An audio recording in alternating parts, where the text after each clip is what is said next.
stars be with you. All right, all right, all right. Welcome back to the Energetic Principles podcast. We have a special guest back with us here today. We have Nicholas Polimenakos joining me to talk all about Aquarius season. I'm so excited about that. So much to talk about. So thanks for joining me again, Nicholas. Thanks for having me on again, Mel. It's good to see you. I'm also excited for Aquarius season. Got some interesting storylines and transits. I'm ready. We're ready. We're ready. And I am just going to state this up front out the gate. We are recording this on the day that Mercury squares Neptune.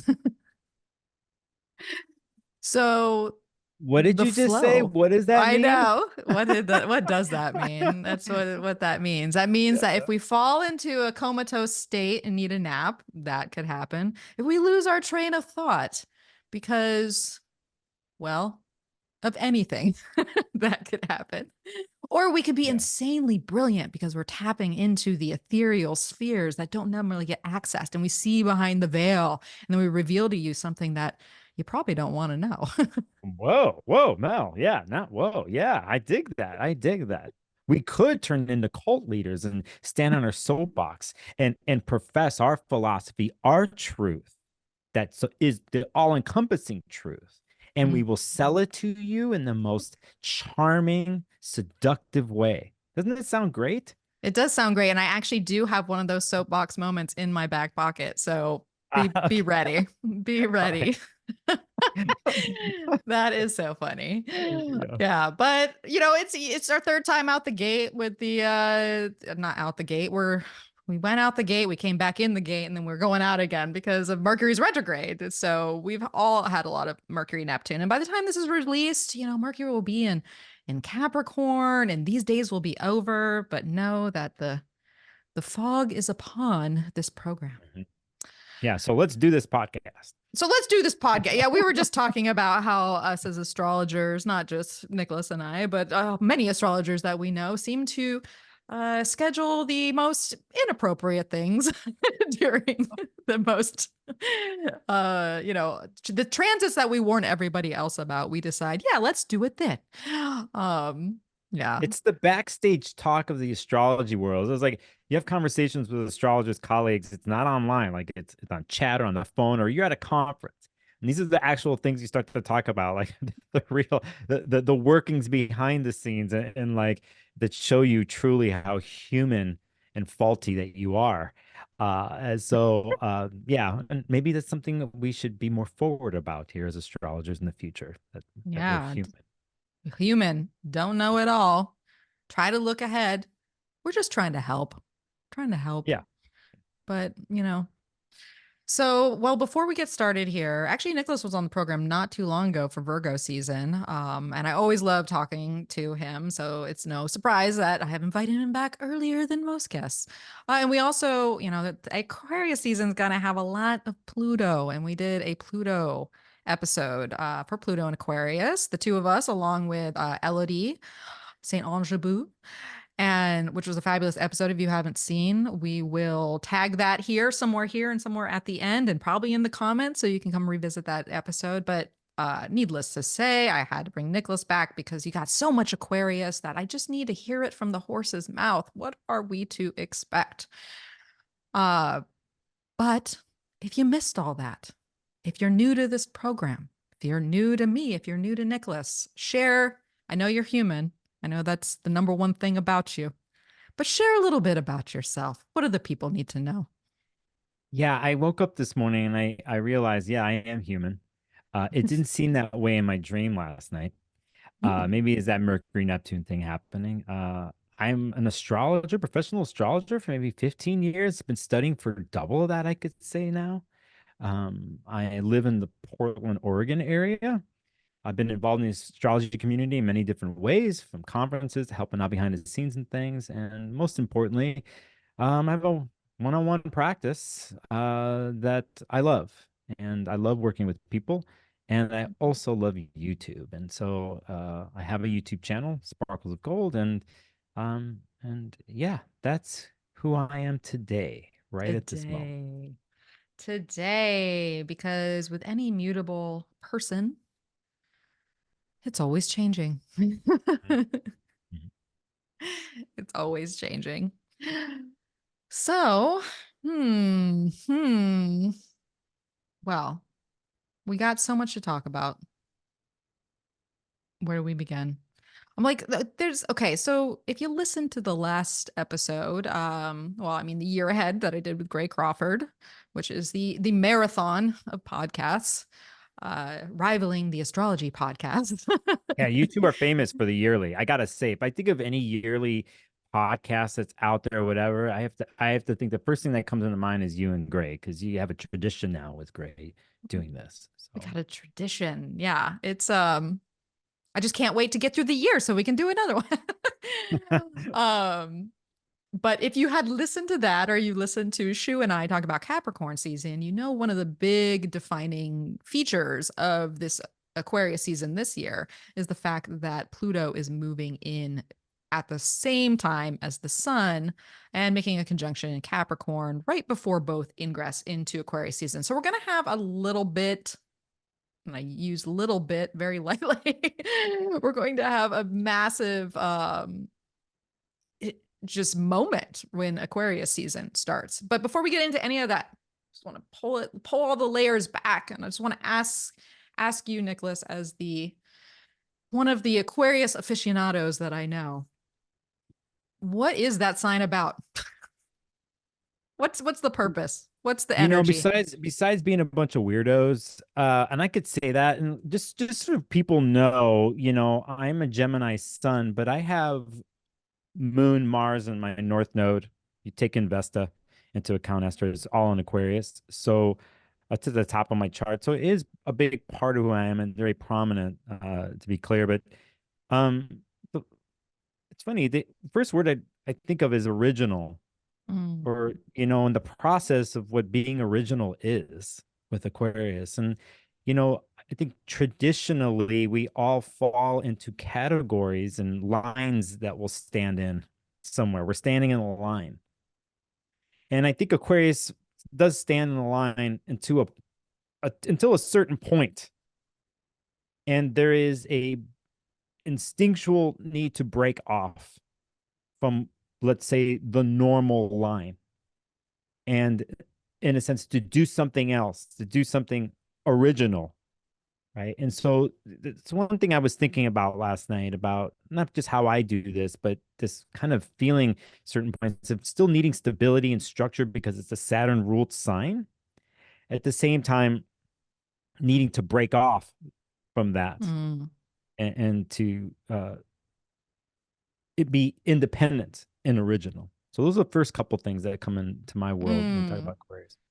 So when I'm like looking at a line, it's like you can tell the Aquarius because they have stepped out of the line to maybe look ahead to see what's coming or how long it's going to take to be in that line.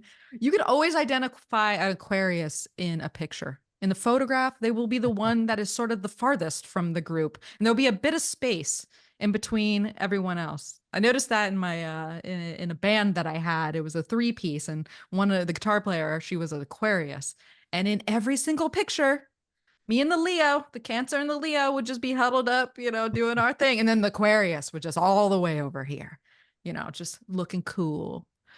And Yeah, the detached. There's the other word, the detachment. Other times too, if they're not in their, like, let's say, story, like if we think about a long-term story, they haven't jumped out of the line yet, right? So they're there, but you're looking at the line in a group photo, but there's already signatures of them stepping out. So their hair color is different, the clothes that they're wearing, they're kind of sort of mismatched. The colors are different.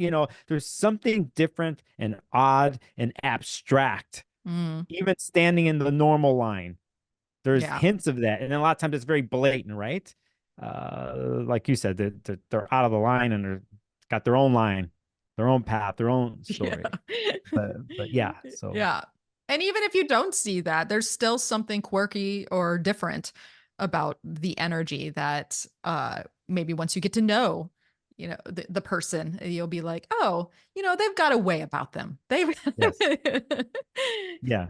they got a way. Yeah, and I think the thing too here to bring in is, because it's an air sign And let's Mm-hmm. say this too, because I think a lot of times when we see, constellation artwork and stuff, you see a water bear. You see sometimes it's like a goddess, a woman, or it's carrying a jug, and this water is coming out of the jug. They're pouring it back. Sometimes you see it on planet Earth. They're pouring the water back on planet Earth, whatever. And it's the tendency, if you didn't know anything, like, oh, they're a water sign. Yeah. A lot of people And think that.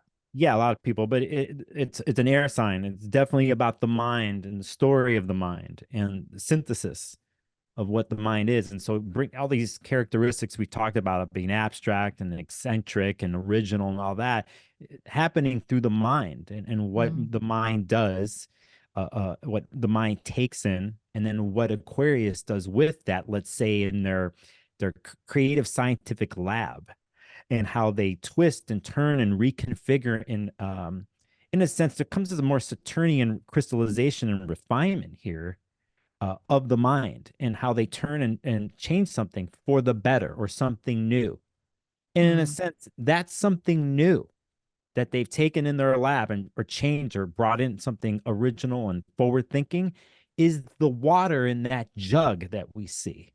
And that water is then given back or poured back onto planet Earth. And so we have the other part of Aquarius. It has to do, we talked about the individuality and the need to break free and to be independent. But at the same time, by being that, you're also, and they are also wanting to put a step forward in community, contribute that originality into community, hence the knowledge they have and they give back, that's forward and progressive thinking. So yeah. And it's forward and progressive because it's going in and taking the scientific side of collecting all the data and the facts and what already exists and how to maybe move it and manipulate it and expand it in different ways, like to move puzzle pieces around so that we get, the new technologies or the new scientific breakthroughs, or reform what's broken, hopefully. They have the ability to take all that information and almost redistribute it in where the originality comes in and the uniqueness, and just progressive ways. But it still has the Saturn bent, because you can't just be I mean, sometimes we get an idea out of the blue where we're like, yeah, that's great. That's the next invention. But a lot of times it's like you take in all the factors, all the stimulus, all the, the constructs of what already is, and then it's all factored in to see what's missing or what could be better, or, the tests that you have to do in science to come to the next conclusion or solve a problem, etc. yeah, I think even too, like what you're saying too, but like with Saturnian structures and discipline that comes through with that in an air sign like Aquarius that's fixed too. You gotta remember is that we're talking about a fixed sign here, that there's a way of going about what you just said, and a structure, and even that structure itself and the discipline involved could be different from the other ways people do things, even in that in itself at the root of it, right? But still there is a sense of stability and a little bit of tradition still, I think, with Aquarius. And I think a lot of times they have a internal battle or a story within the world because they're Saturnian based people, that because of the need for independence and then the one foot in with community, that means you have to deal with the rules and the way community works. So it's a lot of times there's tradition and rules there, and it's the dance between that, that can be interesting for an Aquarius based person. But I think that's where Saturn helps, and where Saturn can come in and find a way to I guess go back and forth, or to live both lives where they're still free. I guess in one sense, if there was a utopian society, everyone would be breaking free and living their most eccentric, authentic selves and contributing at the same time to the world, utopian wise, right? Doesn't work that way all the time. But then the fixed mindset of the people not being able to deal with someone else's utopia.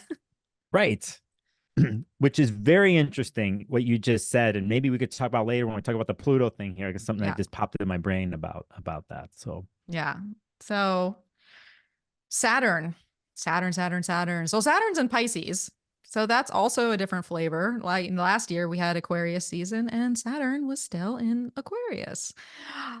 So that was extra Saturn-y, but now we got this Saturn and Pisces flavor, which we've always already experienced with the Capricorn energy. But how do you think that Saturn being in Pisces will play into this year's Aquarius season, but especially with all the Plutonian action? And maybe this is the question that should come after we talk about Pluto, but I'm throwing it out there now. Yeah, no, I can understand. Maybe we do it after too, after when we talk, we see where we end up. But one thing I think about with Saturn and Pisces as of late is, a lot of times, sometimes we deal in the more modern sense, we talk about fear. Wherever Saturn is, there's fear, there's hesitancy, Mm, right? Someone doesn't know and they don't know how to do it there, right? And so there's a restriction, feels that way, or mm, suppression with Saturn. And I was thinking about what typically Pisces is and the journey it makes within itself emotionally is a water sign, a mutable water sign. And we deal with places that are unknown emotionally, deep emotions. But how Pisces, I think when it's dialed in and running on all cylinders, has a way of the more modern new age term of letting go, like this thing of surrendering into the all encompassing everything and nothing, right? mm, And how mhm. that could be spiritual or it's based out of compassion. But if I think sometimes about what Saturn is, Saturn might limit that actually, that someone is in fear of letting go, possibly, Yeah. a fear of letting go into this all encompassing something. Right. So that is one way I've been thinking about it lately, just kind of meditating on Mm, is that part. There's more to it though. That's not the only way. That's just yeah. my thinking here. But No, I feel that. I feel that. There's definitely feel. It's not easy to let go. It is not easy to let go, and I think that is also the difficulty of Saturn, and maybe the fear that's behind it, but also the fact that Saturn will back you into a corner. It will continue to put the pressure. It will continue to create the obstacle. It will continue to bring up the inconvenience of the reality mhm. to the point where there's nowhere to go but to dissolve or let go or to get into a place of, uh, compassion for the situation, uh, and or the person or yourself or yeah, it's not easy. Just so complex. It's hard to even put in what that process looks like into words. Like we be like, oh, you just gotta let go, or you gotta. But what that means to each person is so different and requires so many different Yeah. Yeah. spiritual and emotional processes that it's hard to talk about. It's just you have to live it. I take, for instance, anybody right now who's going through the Saturn return here between 27, 30 years old, it has Saturn in Pisces. Not necessarily saying you don't know how to let go and stuff, let's say, but if we, remember, one has to focus on the Pisces part of the chart Yeah. where Saturn is, if there's any other planets aspecting. But the other part of this, is what Saturn also brings. We have to remember what starts could be with the fear and restriction, the suppression is once someone understands or starts to have no choice but to play along with Saturn or go along with a Saturn story is the other switch that could happen when once someone understands that, and that has to do with mastery, like Yeah. mastery of something. And that's what Saturn really is in the end. A lot of times, whether again, I don't wish the worst on anybody, but sometimes Saturn transits bring hard situations, and you didn't choose it, and it happens to you. You choose how to react to it, and it's difficult. But if we can understand the mastery point of it all, then one maybe can master what it is to get to places of taking care of certain things in your daily life. And then let's say finding a period of time using tools and vessels to help you, quote unquote, let go. Right. And to find the mastery in that, And so just showing the other side of what I said. We got the fear part or whatever, and then there's the mastery part. And Anything a Gemini would do. Let me paint you the yes, other picture. Let me show yes, you. the mutable thing to do. Oh, I feel it. I was just telling Nicholas before we started recording how I'm going through the Saturn opposition, which perfects in March because I got Saturn in Virgo on my north node. So Saturn's going to be on my south node and squaring my Mars, and I got a progress moon in Virgo right now, on getting ready to go on the Saturn too. It's like a, you know how astrology likes to work. It just loves to give you, when it rains, it pours. And if I feel the Saturn, like I feel it, it's hard. There's just a hardness there's I was telling my partner the other day, I was like, I feel like I'm suffocating, I'm drowning. And there could be it, there could be external experiences for that, which there are, and there's people that are far worse off than where I'm at or what I'm dealing with. But the magnitude of the emotional, like the feeling that comes with it, yeah, it's difficult. It's difficult. So Saturn, but I know there's a reward to the end of it. That's the whole beauty with Saturn. Like we can't get down on Saturn. I have learned to make Saturn my friend, especially Capricorn moon. You Yeah. gotta hang in there. You gotta do the work. You gotta, because there's always the reward at the other end of the difficulty. Yeah, and if even it doesn't seem like a reward like we say, Yeah, but like in there is, yeah, the reward could be actual the plain wisdom in itself of like lessons learned, and enlightenment. yeah, totally. And just we got to, give hope to people here because because a lot of the mythos and what comes along with Saturn, the reputation. And so, I mean, but to get back to like how you started about Pluto and Aquarius being ruled by the Saturn, Yes. I also thinking too that we're talking about an air sign, right? And then it's ruled by Saturn, which is gonna be cold and dry, but then it's in Pisces. And then if let's say we have a scenario where we don't know how to let go or to let go into this trust me, trust the universe type of mentality, Mm-hmm. right?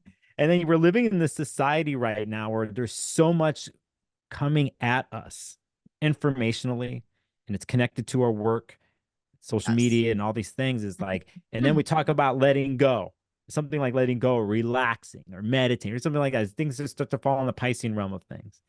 You could see how it could be overwhelmed and be difficult to do that. But again, I think that's where one can turn in like, no, this is something I can master. I'm in this environment that we are now with Pluto coming into Aquarius, and how do I create a structure and system, and can I master my schedule? Can I master the time I spent scrolling on an app, and maybe take some other time to be creative in Yeah. other ways, right? And that Yeah. gives us a sense of letting go or decompressing or becoming one with something, right? Or just with ourselves, With the ourselves. reconnection Yeah. of the sea within. Yeah, I think that's Yes. actually a very big component of just what you were just saying, is that so much flies at us constantly. I was like, can I just get a time machine back to 1985, because I would take it in a, in a heartbeat. Yeah. I feel you. Yeah, I would. Oh gosh, but that's neither here or there, because that's not happening. Maybe, who knows? Well, we can't roll things out with the air age. We might be going back in time. Yeah, you don't know. Uh, That's true. I you feel literally don't know. Like you cannot. There is no knowing of what will be. There are well because inklings. Well, because of technology and what has happened, though, I mean, we do go back in time. We go watch an Mm, 80s or a 90s video on YouTube. We look at Gen Z yeah, generation and parts of millennial and Gen Z who are like, they will like reciprocate or bring up or re-bring up stuff and trends from the 80s and 90s, right? And they're doing that with technology. They're going back into the past and bringing it to now. In one sense, it is a form of going back and forth of time travel. it's true. It's interesting with all this. I think one thing I will say here, I'm going to say the last thing is we can't forget um our emotional body. And I look at the benefits of any transit or any planet in a sign. But if we talk about something that Saturn being can be somewhat restrictive, let's say in Piscean archetypes, could be. And then we got Pluto and Aquarius, which could be very, yeah, we talk about the renewal and transformation, but it's an air sign. I don't hear anything. I don't feel anything. Literally, don't feel anything. Yeah. And so for me, it's like that's an important thing here to remember what it is to feel something. And it's not the thinking you think you feel. It's more like, what is your body telling you? If I were to take it another step further, it's like we're looking at Saturn and Pisces as the ruler of Pluto and Aquarius. Then we go look at what's ruling Pisces right now, right? So we will go to Jupiter, which is Yeah. currently in Taurus. It's there till the end of May. And so I'm more, as for solution-based ways, or if we're talking about bringing in tools to bring it all together. It's the higher mind thing. There's this, the separation of that. How do we get back to ourselves? That thing, it's through body. It's through emotions. What are emotions telling you? Your body is telling you what you're feeling. If you're, let's say, in your head about things. And I think culturally, where we are, we're really in our heads, constantly. So it's just something else I've been feeling. I've been feeling that. Yeah, all those things. No, part of me wants to insert my soapbox here, but I don't know if it's the right moment. I don't know if Leave him it's hanging, Mel. You just got to bring up the mystery of the soapbox. The soapbox. Yeah. It's things that people don't want to hear. That's the thing. It's the inconvenient truth of what my soapbox is. But it definitely plays in Saturn and Pisces. It plays into Jupiter in Taurus. It plays into Pluto coming into Aquarius, and it plays into the Saturn square to Pluto that will be coming in years ahead. So we'll just continue to carry the mystery, because maybe if I could put mystery and intrigue around it when I actually share, it'll land better. Yeah, and I think mystery and intrigue is actually a part of a Plutonian story. It is. Right? So it is. So, well, that being said, we talked a lot about Aquarius. We brought in some Saturn. We brought in some Pluto. I will state that, when we'll look at the charts, maybe that's when we'll have our moment with the Pluto conjunction. Just for the interest of time and sort of that air age that is really kicking off, that hashtag air age of what we're in for. It sounds so ominous. But that's a big shift that's taking place here. We also have this season Uranus stations direct. That is big news, because what that's going to do is all planets are going to be direct, and we're going to be in the starting gun of the race, kicks off, and everything's moving forward. Any thoughts on that, Nicholas? Sort of that, Yeah, while we're doing this heliacal rise today. Whose heliacal rise? It blipped. Mars. Okay. Yeah, basically, if we go back to the conjunction that happened with the Sun and Mars in Scorpio, now Mars is slowly here, very slowly, as we go through January, starting to show itself. Then you mentioned about Uranus moving forward.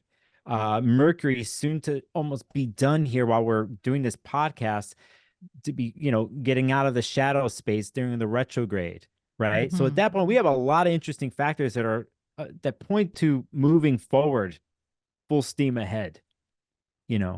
Not having any retrograde planets, and then like Mercury starting to move fast. Venus is starting to move faster too. Yeah, and then Mars showing itself. So yeah, it just coincides with the beginning of the year too, of like beginnings or wanting to get things done, or what are my goals this year. Yeah, let's get this party started. That's like the planetary party is kicking off, and so I feel it's like a train that starts as it starts to go. It's like, and then it'll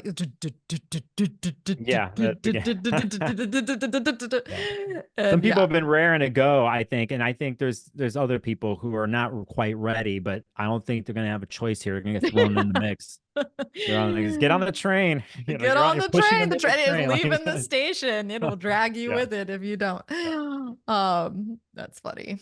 So, all right. So, just a couple quick other overviews before we get into the charts. Just as far as the lunar seasons go, right? We have a lot of Aquarius season is under the new moon in Capricorn, which happens to be squaring the nodes. So, that is always a critical lunar cycle when we are at this sort of midway point between eclipses. It's sort of that halfway, it's a halftime of the game. uh we're gonna have a full moon in Leo, who's squaring Jupiter, and we're gonna have the new moon in Aquarius, which will be squaring Uranus, which we know is, stationing direct, and we're gonna have fixed quarters. So a lot of out planet action with the lunations, of course, the square to the nodes. Any thoughts on that, Nicholas? Sort of the impact of that, of any of these lunations, well, especially Yeah, that Cap one.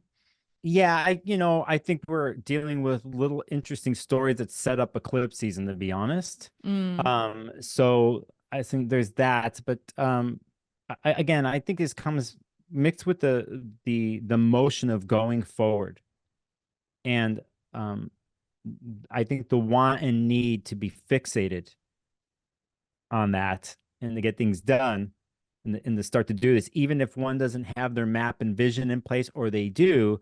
I think whenever we're doing something like starting to move forward, we we encounter little things along the way in the beginning part of the trip, or the adjustments that we have to yeah. make, the little tweaks that we have to do, but how we don't want to like fall off our goal and our vision.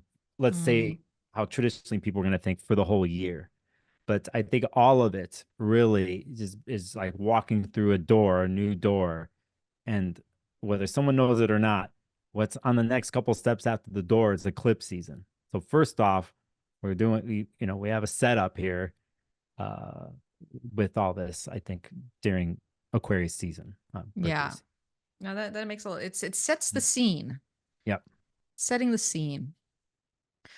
So what else do we have? We got Mercury is going to be in Capricorn and Aquarius. We got Venus, who's primarily in Capricorn the entire season. Like it has like a blip of the end of Sagittarius, and then a blip of the beginning of Aquarius, which will feel right at the end of Aquarius season when she is the last of the brigade to conjoin Pluto.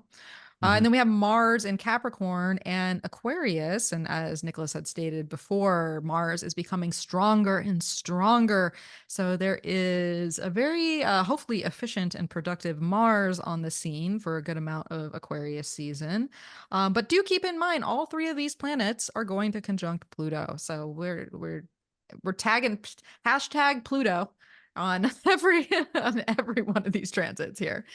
And the last thing I want to share is the fact that, to bring the nodes back in, that Chiron in Aries is getting closer and closer to a conjunction with the North Node that will perfect at the very beginning of the Pisces ingress.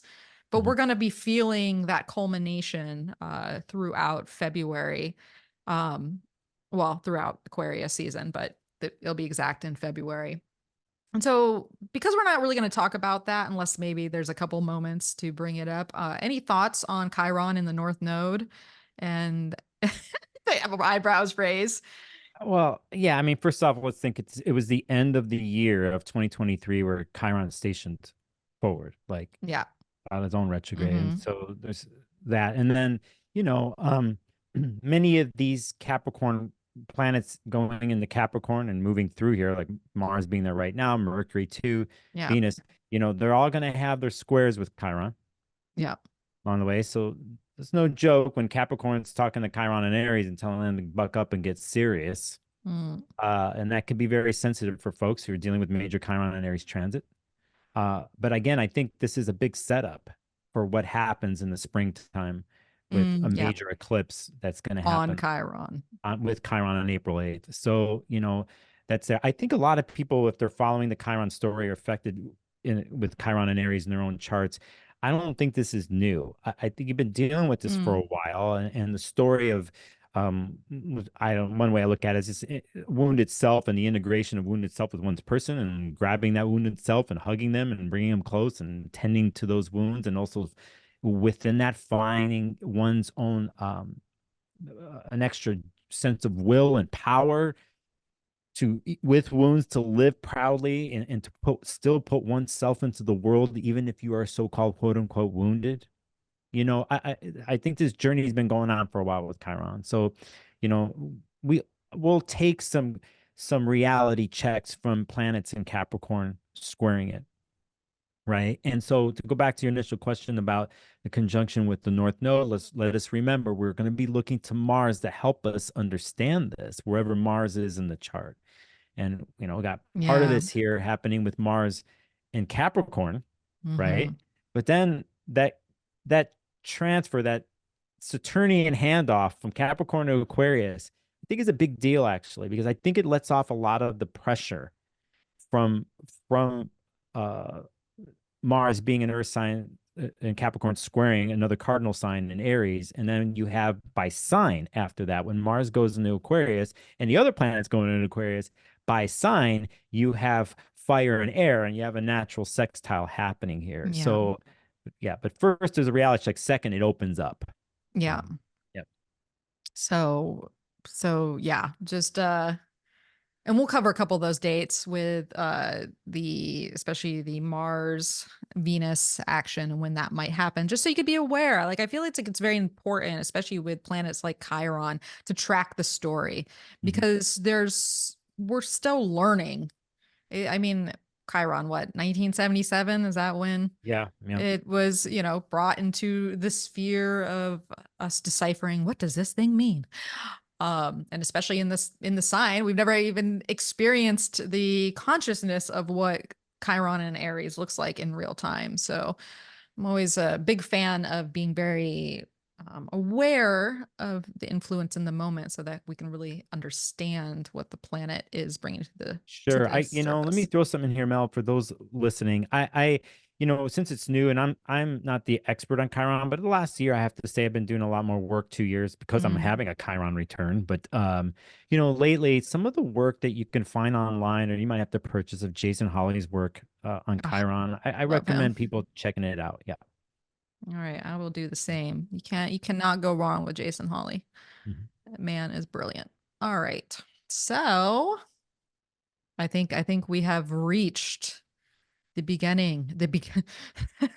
We've reached the beginning of the step by step. So if you're watching the video, we're gonna share the astrogold here. And all right, I'm trying to be more on it about annotating and showing what it is we're talking about, because if you're watching it and we're talking about this and this and this, and if you're not an expert at looking at charts, you'll be like, what is the what Mhm. so trying to pull it on out here.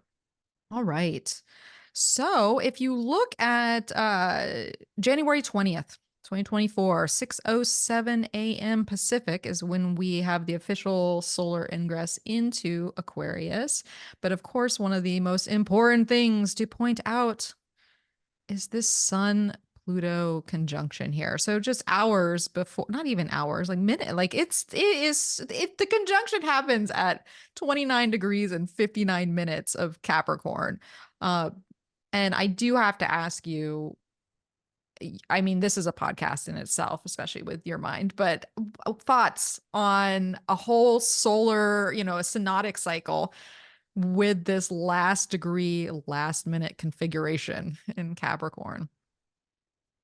Well, for the Aquarius people out there, it's the last one like this because pretty much, I mean, this time next year, we're not going to have to deal with Pluto being 29 Yeah. degrees Capricorn anymore and stuff. So, it's interesting imprint here, I think. And the only way I can say this using an example is politically. Mm. Like we have a major political year in the United States and other parts of the world, but it's an election year, and think about everything that's happened since 2008 with Pluto and Capricorn in the US and in the world dealing with structures and actions of control and the control of systems and laws and dogma and all that kind of stuff. Yeah. We're not through the portal really here Mm-mm. No. fully. And we're talking about a very stubborn power grabs and people just holding on, and what happens because of that. And so, it's one way to look at this. Is that there's this imprint for the Aquarian birthdays this year from a solar perspective. I mean, it's off the top of my head there. Yeah. But Yeah. It'll be a year for the books when it comes to the culmination of the Capricorn story and just society, systems, corporations in general. Like my partner was talking to a guy who was selling stuff on to offer off the other day. And this guy, what he does for a living is he sues the IRS and for people. And he talks about how, our country is not a democracy, it is a corporation. And you like look at the government itself, or you look at the states, and the government and all the states have, they have their own EIN number. They have several. We are these entities of the corporate system. And I think that this next year is going to bring more and more of this reality of which we already know exists, but how is it going to get to the point where it's so pressurized that it brings the start of the change? And I think that's a big part of Pluto moving into Aquarius, because what is going to get to the Pluto in Aquarius, dynamic? There's got to be the kickoff. yeah, and I think to what you're saying, even though we think we've seen it all, Yes. let's say in a Pluto in Capricorn type of way, and we're talking about Pluto that's going to have things, it's going to bring up and bubble up the poisons from underneath Yes. to the surface. Just when we think we've seen all the poisons, I think there's even more exposed here this year, and I think it's exposed just by the types of situations that Pluto brings and deals with, whether it's, control and ruthlessness, right? And certain things that let's say, if we keep on the example of corporations and how their involvement in politics and government and so on and so forth, it's all over the world, their hand on everything. And it's like, if someone hasn't seen the hand, they're going to see it this year. They haven't seen it. So Exactly. it's like, I think there's still like these, at least from the Pluto and Capricorn point of view, of these final things coming up that's exposed for all to see, Yeah. and if you haven't seen it, you've been feeling it, and maybe you make the connection to what you're feeling, and that the byproduct of what you're feeling is because of these certain types of structures that are involved, and the people who are playing, they're on a chessboard trying to Mm-hmm. work it, trying to manipulate it. So yeah. Yeah. So Well, and so here's the thing: is this is the positive side of the story in my mind, with Pluto and Aquarius and Chiron in Aries and the upcoming eclipse there, is that we have the power. We always do. Our power is within our choices, within our knowledge, within our information, within our actions, and how every individual shows up in this world to contribute or to take part in the system itself.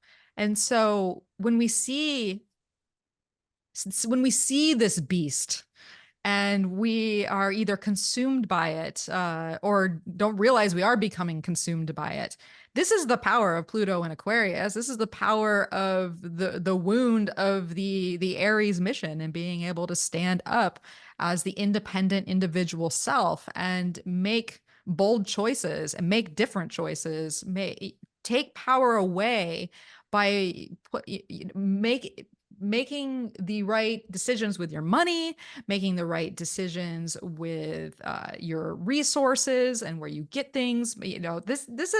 This is going to be the power of the future, but I think we have to boil it all up to its absurdity. yeah, unfortunately, that's what it is. Situations like that to be seen. I want to say here, because I think it gets into pure survival instinctual mode if we go back to the Aries parts of things. And I think Yeah. one has to make the choice and understand what they really can and cannot do. And then what they can do, Yeah. that the focus. Now, I'm thinking too here, there are many people out there who are in powerless situations because of the byproducts of just how things are Mm-hmm. run, governments and systems and all that. And they're not coming from places of privilege. They're not able-bodied in many ways, or many different things like that. So I also, in a sense, have to give a shout out here, because it's not so easy to even make the choice. That's And true. the choices that you will really want to make, you are not allowed to make. It's that on that level where you are so cornered in, that you don't have that. And I think for a shout out to people like that is to know, is if you can see where you are, which I think you do, where you are, but it's, can you find others possibly that stand with you or in the same position, and on a basic level, you're there together, and you can you take a next step, and that's all. I won't go any further than that, Yeah. because I think a lot of times it's just pure survival mode for many. Yeah. And so, but is the Plutonian door from one side to another coming through and going into Aquarius, and this Chiron thing in the wound, like what does one then do with this sense of like not just instinctual survival mode, but is there a next step taken, and how can that happen for somebody in a reality based way? It is Yeah. so, and it doesn't have to be extravagant or big or Mm-mm. dramatic. It could be just the mindset. Well, and I think what you're saying what you're saying is so valid, and it really ties in to the Aries Aquarius, right? As Aries, as the individual, we all hold different privileges in life, and it's important to be aware of those privileges. And that's where the Aquarius component comes in, because the people that don't have those privileges or can't make those choices, or, you know, pivot to make a better reality because of the oppressor in the system, the people that do have that need to be aware of that. That makes their decisions even more important, Mm-hmm. because it's going to affect the people that have less power. So I don't want to say it puts even more duty, but realizing the place and the potential that, I mean, there's potential here. Like, I don't want it to look like, we're Yeah. all succumbing to this thing. There's so much potential here, but it's all about how we show up as individuals in the collective, realizing where we're at, what our privileges look like, and making a change. It's Yeah. time to make a change. I don't know why, but for once in my life, gonna be real. I forget how the word. Gonna make a difference. Yeah. Gonna make it right. All right, enough. I don't know. He's a controversial figure too, so It's we'll a, it's a bring really we'll good bring him song. out. It's a good song though. It is a That's good it's song. It's Man in a such a Mirror, good right? It's song. Man in a Mirror. Michael I'm Jackson, Man in a talking Mirror. with the man in the mirror. Great lyrics. Yeah, I'm asking him to change his ways. So Yeah, we're just asking.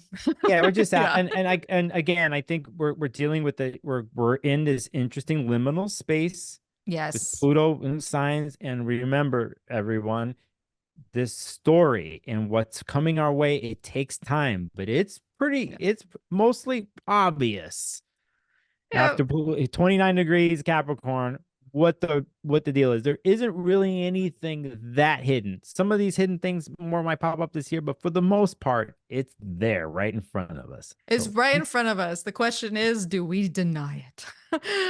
I feel like I've checked off one of my soapboxes. I've done the soapbox in like a generalized way. Like, I was using my soapboxy energy to like make it very broad, even though I have a specific axe to grind on my heart. So that's just a little. Mhm, We'll just keep going. We'll just keep going. No, and keep going. check, check. All right, so dun dun dun. First day of Aquarius season. Got a lot going on because we have the sun, and as you can see from the chart, Pluto moves in that same day, and we're living in a different reality. Are we? Maybe. There's definitely a transition point. Yeah, So then, it's like I Yeah. think on it was the 20th where I had the sun going to Aquarius, and I think it's like at 4:50 something p.m. Pacific that there's the Yeah. actual Pluto Sun conjunction in Aquarius that happens. Oh yeah, yeah. And And well, it happens in a Capricorn. That's the yes, yes, sorry, you're right. You're right. I was thinking when they're both when in Pluto Aquarius. joins the Aquarius Yes, party. thank you. Thank you. That is later that day, around mealtime here on the Pacific coast. So you'll be eating your dinner and thinking, wow, Pluto in Aquarius. Oh my goodness. So we get to sit in that for a little bit. We get to sit in that energy because, as you know, with aspects, it's not like, oh, we cross the threshold and there it is. No, we feel those things for a handful of days on either end. And there's something to be said about the sun meeting Pluto first and sort of entering the Plutonian story so that Mercury, Mars, Venus can all get acquainted with what that looks like. It's So funny, like let's, we talk about uh-huh. other planets when they go through the sun and how there is a letting go and like a quote unquote death and rebirth or washing away to its purity, right? Mm-hmm. And it's like we never talk about this like Pluto going to the sun. Does that happen, you know? And I think overall, this is my opinion. I think sun is the sun. I don't care It's how true. what planet it is. If it's going through the sun, if Pluto's going through the sun, there is some sort of washing away or not washing away, burning away Yeah. something here and end of something and start of something, you know, with Pluto here. So even Pluto gets torched by the sun here. And I like looking at it from that perspective, you know. Yeah. So, No, even the underworld gets a little torching. yeah, that underworld just had like a big shot of sunlight hit the underworld. Everybody's scattering. Everybody's like, like it's like the, Nosferatu just hitting Yeah. the Yeah. Yeah, that's funny. Oh my goodness. I'll be You watching need the this, news you need the stories that sun. day. You need the sun You for do. the pomegranates to grow. That's right. That is right. And those pomegranates are tasty and in season. Um, so the next sort of thing to happen other than the moon's cruising along, we are going to get a full moon pretty early in the cycle, right? It's going to be at 5 degrees of Leo. But before we get there, we have Venus who moves into Capricorn on January 23rd. So we get a different Venus flavor. Which we know Venus, our gal, she's very important because she is the ruler of that Jupiter that is behind that Saturn, that is behind the Aquarius, right? And of course Uranus, who's about to station direct later in the season. So Venus making moves is important. And same for just relating in general and feeling harmony and joy in our lives. And so she's moving out of Sag and into Capricorn. So, thoughts on Venus in Capricorn? What's her deal? Tradition, courting processes, you know, slow moving Slow. relations, as in what just happened in Sagittarius with a bunch of Mercury in Sagittarius squaring Neptune. I am at this point very happy to have no planets in Sagittarius. I'm not trying to diss on the Sages. I'm You just know saying, what? I'm with you. yeah, we need some stability and some tradition here and a slow way of going about things that require trust, right? And so I like Venus and Capricorn, like especially right now, you know, with the transits that we've been dealing with. And, you know, remember, any planet that's going to be in Capricorn is definitely going to make a connection to Jupiter in Taurus and then Uranus in Taurus too, Hmm. um, by trine aspect. So Yeah, a lot of Earth energy happening here. And speaking as someone whose partner is Venus and Capricorn, whew, that is the slow game. Like you got to be in it. You got to be yeah. in it for the long haul. You can't have no flighty moves, or you can't give up, or you gotta deal with the tests and the obstacles and the distance and the Mhm. but when they're in it, they're in it. Yeah, yeah. And Mars and Mercury, in the sense of plotted out a path here ahead for Venus and Capricorn, Yeah. you know, and they are doing that. So yeah, I like Yeah. it. I like I these. like it too. I like it too. And she's the last of the party, right? Just because of the retrogrades and everything, she's kind of behind everyone. So she like kind of like goes into the sign and starts to wrap it up into a nice little neat package to where we it feels more like digestible and enjoyable and like okay, we're Mhm. here. And practical. And I like practical. I am all about some practicality. Yeah. So that brings us actually to our full moon in Leo, which will happen on January 25th. It'll be a Thursday. It'll happen around 9:54 a.m. Pacific.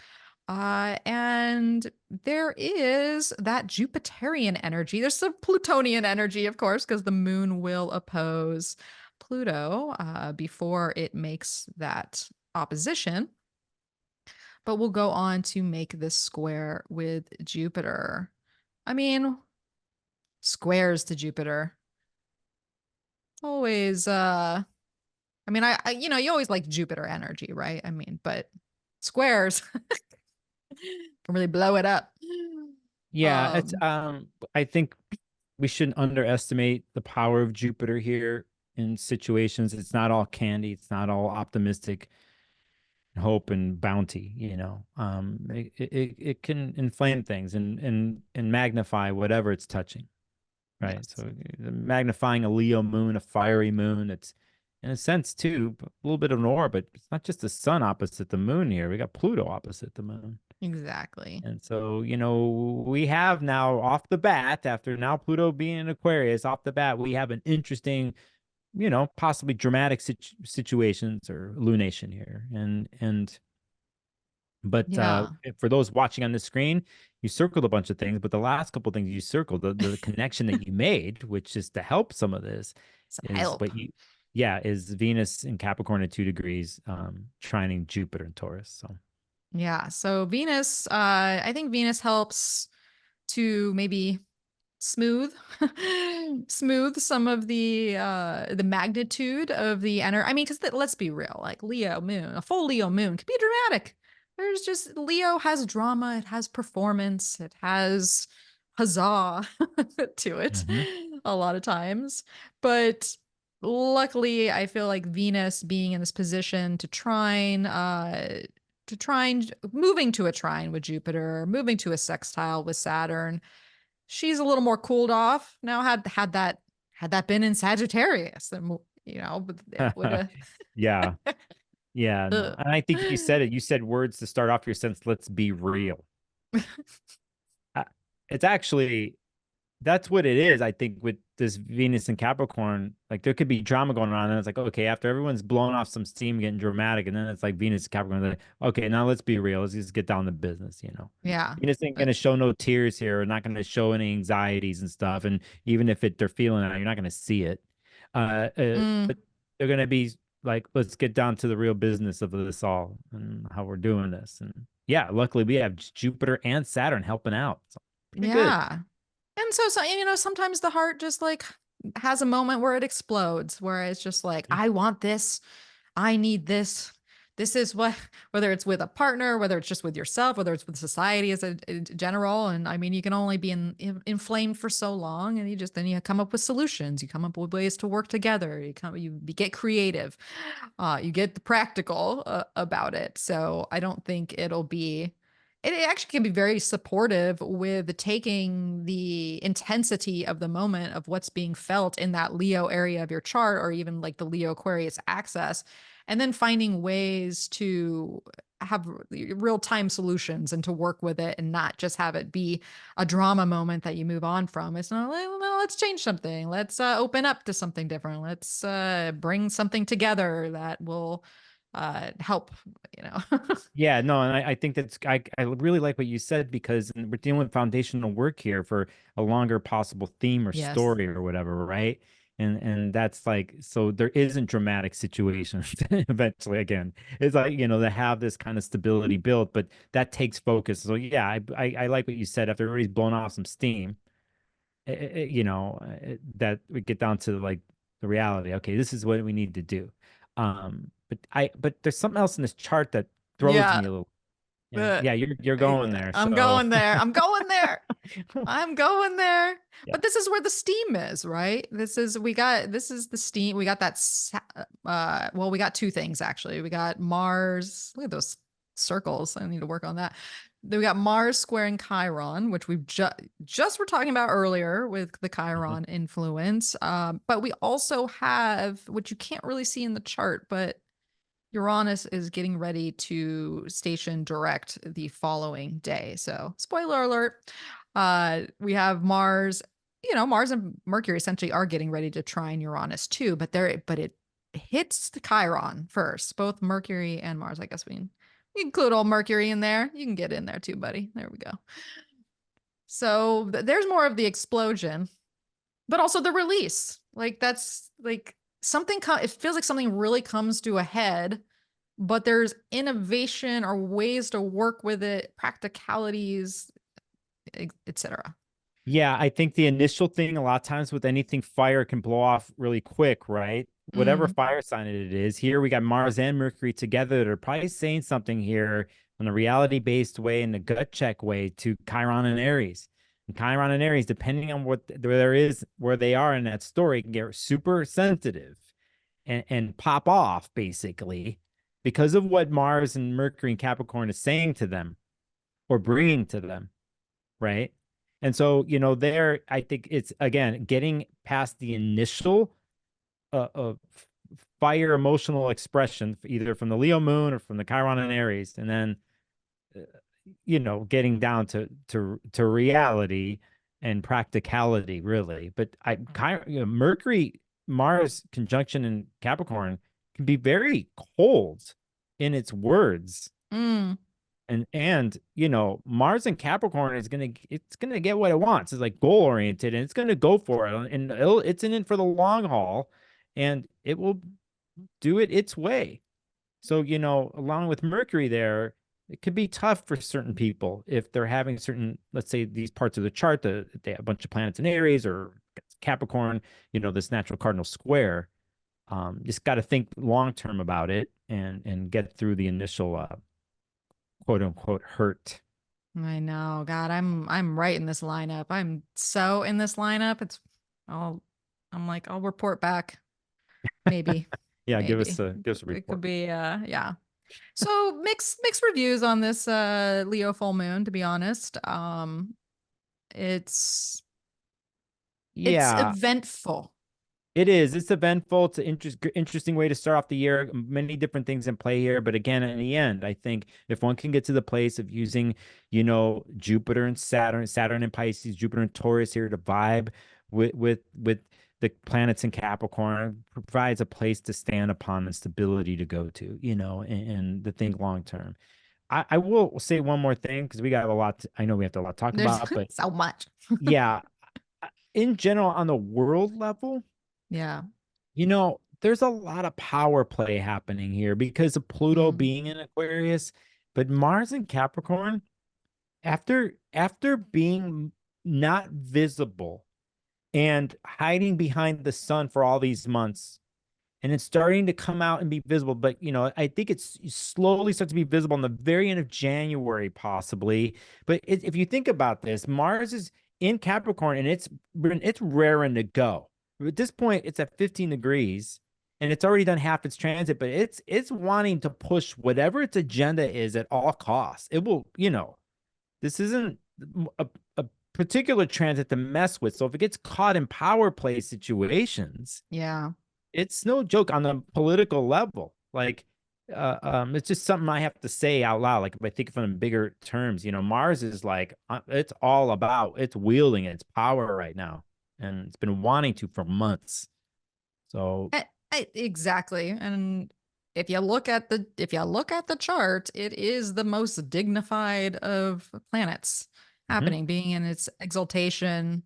It's in morning star position, so it's extra raring, ready to go. It's out from under the beams of the sun. What Nicholas just said is like Mars has been waiting. Mars has been waiting for its moment, and the moment is nigh. Yeah, and there's this like possible judgment thing or whatever. It's like layoffs, oh, we're going to cut Yeah. corners here. Yeah. It's time to trim this over there. Yeah. Very cold business like, to Yes. achieve the goal. It's just where it's happening. But if we think about it from a mundane level, political, corporate level, or whatever, it's more cost, what they call cost cutting. And Mm-hmm. whatever gets cut away, the byproduct, whatever, it's like gotta go ruthlessly. Like, there isn't no talking about Yeah. it. There isn't like It's just listening to business. it's not listening to your feelings about it. It's just like Yeah. done. Saturn and Pisces. Your feelings don't matter here. Yeah. Just It doesn't, is. Yeah. nope. Yeah. So And that's very important to think about for quite some time with just the sun and Mars together, because the conjunction happened in Scorpio. So the whole 2 year cycle is very strong in the Mars energy and the changes that will happen. So this is definitely, and it's almost it's not quite there yet, but it's almost getting to the sextile from where that took place. But yeah, I yeah. I'm glad you digress. said that, because in the end, if anybody was like looking again, if you're looking at this chart and is Saturn, Jupiter, they're kind of like the place, like they're having a natural sextile happening right here, and Yeah. it's like, it's go there. Yeah. It's still there. Doesn't perfect, but it's still there. So we're gonna move on from our Leo full moon, and we've already we get some residuals of some of the things that we were already talking about, because the next day on the 26th, which happens to be Friday, and I will say all the Fridays of the successive Fridays have a lot of energy to them. We've got, uh all the lunations are lining up at the end of the week. So the beginning of weekends will have huzzahs. But January 26th, we have the perfection of Mercury squaring Chiron, right? Because Mercury and Mars, as you can see, are toe to toe right here at 16 degrees of Capricorn. And we've already got this kind of Chiron signature. So Mercury is helping to perfect that. We have the sun, who makes its official square to Jupiter that we feel. And we have this Chiron that is stationing direct, which isn't direct quite yet. Or I Uranus. guess I Yeah, you can. said Uranus. Did I So say, you why could did I say say Chiron? I didn't you said mean Chiron. Chiron. Chiron Yep. wanted me to talk about it. It's his Yeah, because you Aries, just just circled needs the it. intention. Yes. Uh, Okay. Here's some ointment. Here, have some salve. yes. Mm. Cool your jets. Cool your jets. So let's talk about this Uranus. Let's give just a little shout out to Uranus stationing direct, which actually happens 11:35 p.m. So to a lot of places, it'll be Saturday. Doesn't matter. Does it really matter? No, but we have, well, it does kind of matter with the moon squaring it as it stations. I guess that does make a difference, doesn't it? So let's think about the just Uranus stationing. I mean, what does it have to emerge for us this time? Yeah, I mean, we're talking about an interesting 48 hours here. So for It everybody's keeping is. track here, there's a lot going on. My first thought goes back to actually when Uranus stationed. I think it was in September of 2023 when Uranus did station retrograde. So just as Let's see. a It's point in time that's connected to this. August 28th. Okay, is the end of Oh, August oh, end of 23 August. Taurus When is during it the 20th? Venus Mm-hmm. in Leo retrograde. Mm-hmm. Or story, whenever that was. So I go back to that, and for those watching, I think a lot of times, sometimes we see things that day. I think if it was exactly, you have something exactly at 19 degrees, let's say Taurus or whatever, you might see something. But um here we have a certain movement that really, in my mind, propels a Taurus story in general all the way into the end of May because of Jupiter being Yeah. there, and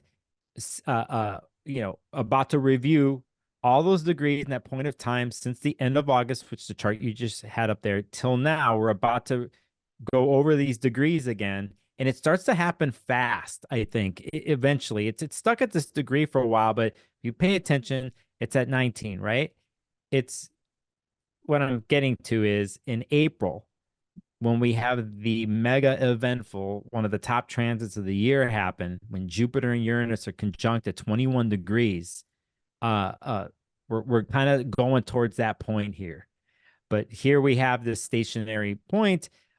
Surprises could be involved for certain people, but I don't Hmm. know particularly think off the bat, but we're leading to something new, eventful, Yeah, you'll definitely feel it if you got 19-ish degrees of fixed science. fixed, definitely. Yep. Yeah.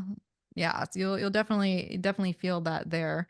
And there's just something, but to really tie it together to what you're saying, and yeah, because I think one of the big things we're kind of culminating with this season and just the energy that we're experiencing here is the door opening and the lead up and the, the paving the way to the April and May components of the astrology.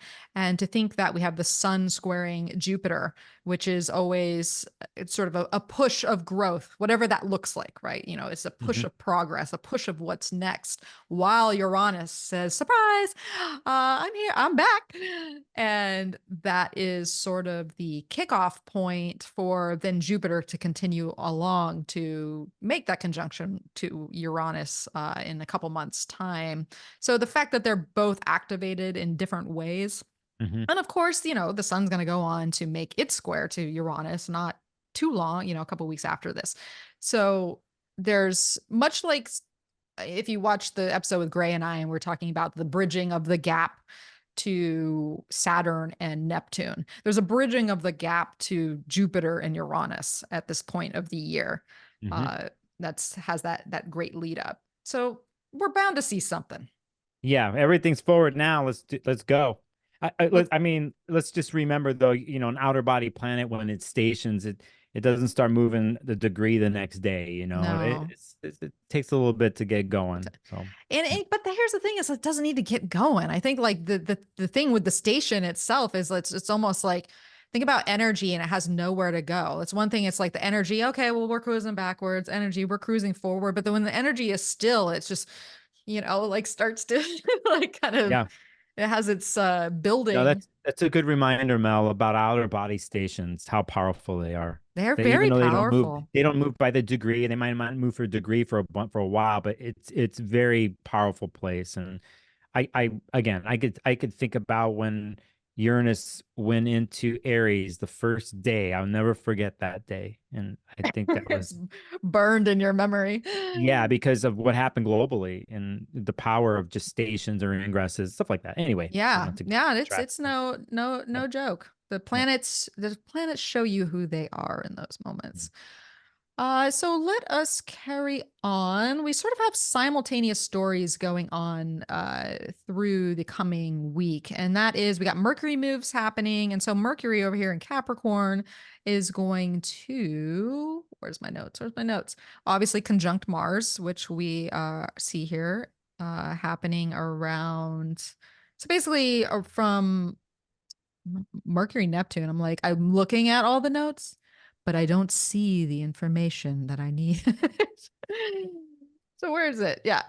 January 27th through February 2nd. So we got Mercury conjuncting Mars. They're both going to trine Uranus, who we're just talking about, who's stationary and emerging from its retrograde. And then Mercury will sextile Neptune. It'll everything from the Mercury square will now make sense. No. Yeah, no, yeah, it's just I mean, maybe. I, well, I don't know. I just love water earth connections, man. Me I'm just, too. yep, all Me about too. it. Especially in this like we're age of air, like where we're going into, where we will be for a long time. That in the future, whenever you see water earth connections, that take you out of your head.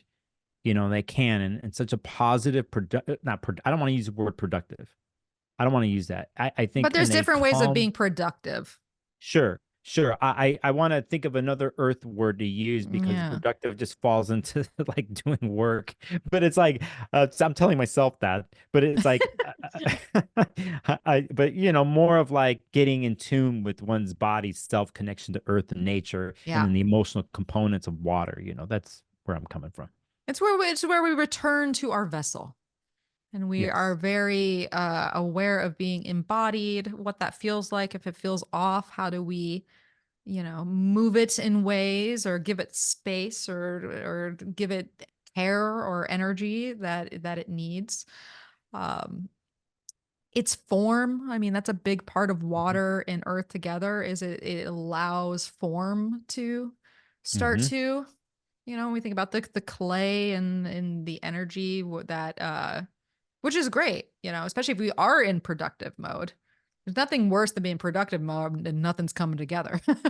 Yeah, well, this goes into like, right, whatever was in, however, a dream it was inspired or some Yeah. inspiration comes up and then it going into form, you know. Yeah. And then what we do creatively too, let's say, of like what we do with our emotional selves, our content or stories, and how one way to work and process that is through form Hmm. creatively, you know.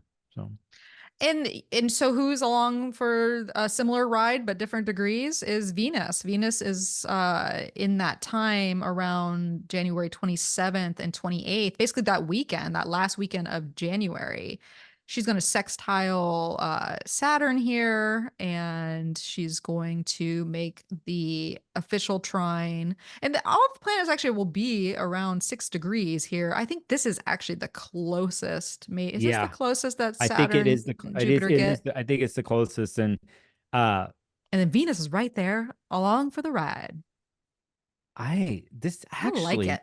yeah, I'm like, this is kind of a rare deal right here. For Virgo considering moon opposing yeah, Saturn. I think, considering what we talked about the last couple days, and then we get to this, is I think if we think of from a story perspective, or where we Yeah. just came from, the full moon, all this stuff, this isn't Hmm. too bad to come into this place, you No. know. And again, a major Jupiter Saturn connection that's happening here, but then Venus comes in and it really triggers it all in a good way. And this is where patience and practicality pays off. Right. It pays off here, and there's rewards to this, for leveling out emotion and spreading out, and taking that emotion that was coming, let's say, from the full moon, that was hot and heavy initially, and then trying to do something with the practicality that all these Capricorn planets and Capricorn are doing. And then you have these connections here. It's within days, possibly, an insight up to like, oh, okay, I see why we're bringing in Capricorn energy to help out with this. I did have an emotional explosion, but thanks for listening, holding space for that. And then now we have some results. I'm like, oh, I dig this practicality and stability thing. Let's just keep doing it. So all Yeah, I it's can nice hope. to feel grounded and rooted. And Yeah. yeah. So I really like this. I really like this a lot. And not to say that we all have to be productive, but I think if we are in production mode and have things to do and want to be creative, there is a joy and a sense of achievement Hmm. that feels really good with what you're able to push forward. And even if it's stuff that's been on the plate where you're like, oh, I've been meaning to deal with you for a while. And then all of a sudden it's like everything aligns and you're like, you know what? You weren't as bad as I thought you were. And it Yeah. feels good to get this off my plate. All right, we're moving on. Virgo moon's attending to all the details Hmm. and flowing. So that weekend seems very yeah, very, very good in my book. In my Earth book, feels very good. So let us move on here. It kind of brings us actually to the next point of the lunar cycle. So the moon is going to continue to cruise through Virgo. And then, of course, we get our Libra action, little stop at the South Node. I don't know if you've been tracking that at all, Nicholas, but I know some people have, like the moon stop at the South Node each month and how that feels in Libra. No, you're not. I wasn't tracking that, but I will now, though. You're absolutely on point. That's the thing Yeah. to.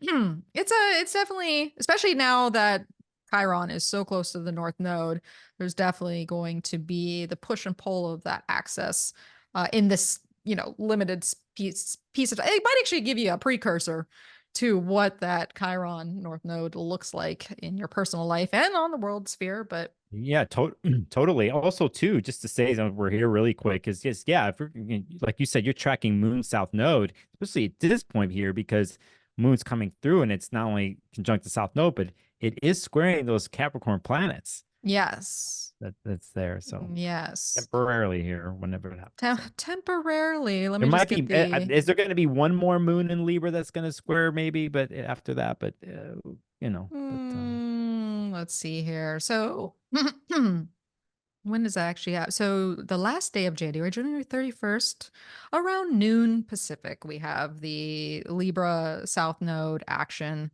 that will trigger that Chiron, and then later in the day we'll go on to square that Mercury Mars. So this is definitely a hot spot when it comes to potential being thrown off balance again, or be in relationship sort of hiccups, or just things, things popping off, or just feeling a little edgy.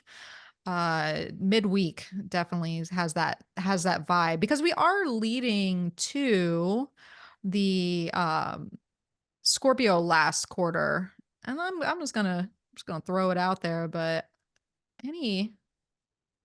last quarters, first quarters, the tension that the sun and moon bring in a square, and then you throw Scorpio on top of it. It's broody. There's there's a lot of emotion that but also the impetus to change, and doing the hard stuff, and really feeling the feels, um and that happens on Friday, February 2nd. So that's sort of the lead up of that week.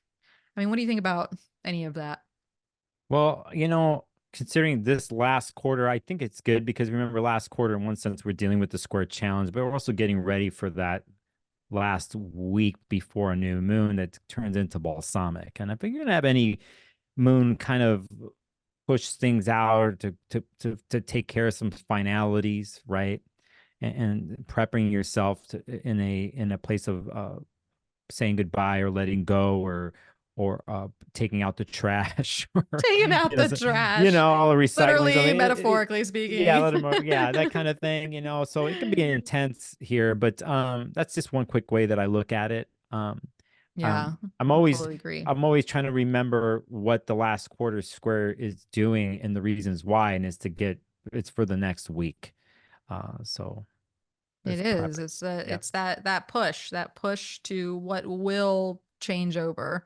And having the moon, so we see the moon will, after it makes the square, will go on to oppose Uranus, which I think is important, because the new moon that's coming up in Aquarius is going to be squaring Uranus. So there is this Uranian component, which really goes with what Nicholas was just saying about this place of change and kind of taking out the trash, right? Because there's Uranus pushes us to, level up, and to innovate, and to liberate, and to change it up, even when that's difficult to do. And so there might be just this emotional component, the deeper emotional component of it all, before we get to the detached, okay, this is required, or I know I have to progress this way, or I'm like, I see the bigger picture. But first, you got to go through the moment where you're like, oh, I feel it deep in the soul of my Yep. caverns. Mm-hmm. Yep. Yeah. So that weekend, Friday, might feel a little cavernous if you're going down, give yourself a moment. Don't take others with you. Be kind. Be kind to yourself and others.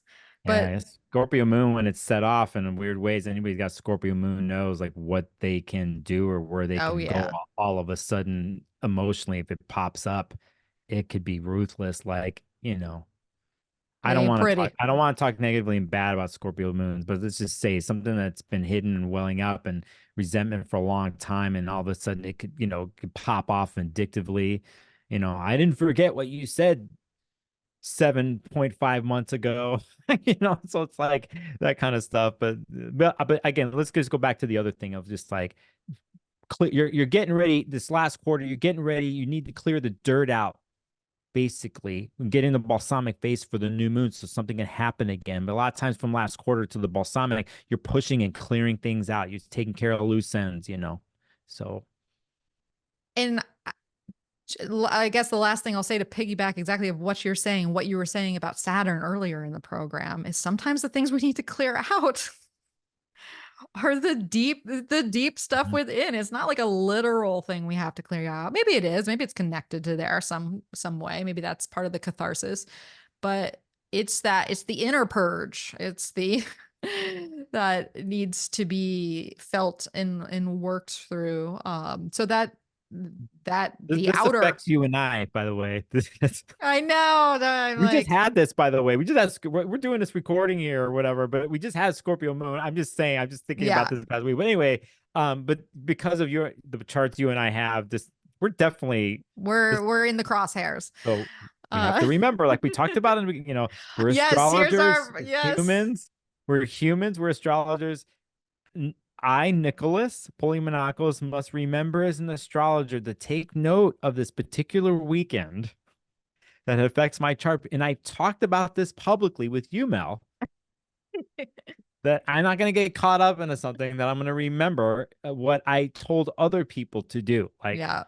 okay, so Yeah. We are taking ownership of what we're saying, and we're going to work with it. We're going to let it change us because we're in the crosshairs for it to do so.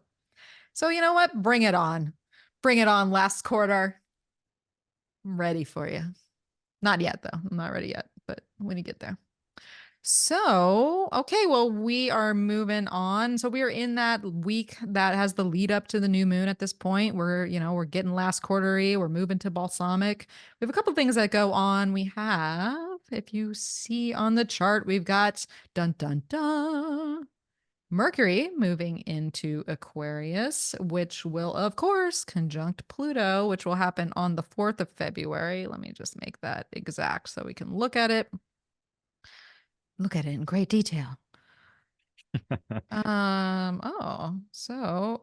moves in on the 4th and it makes the conjunction with Pluto on the 5th. For first thing when we wake up on Monday morning, we get a Mercury Pluto conjunction.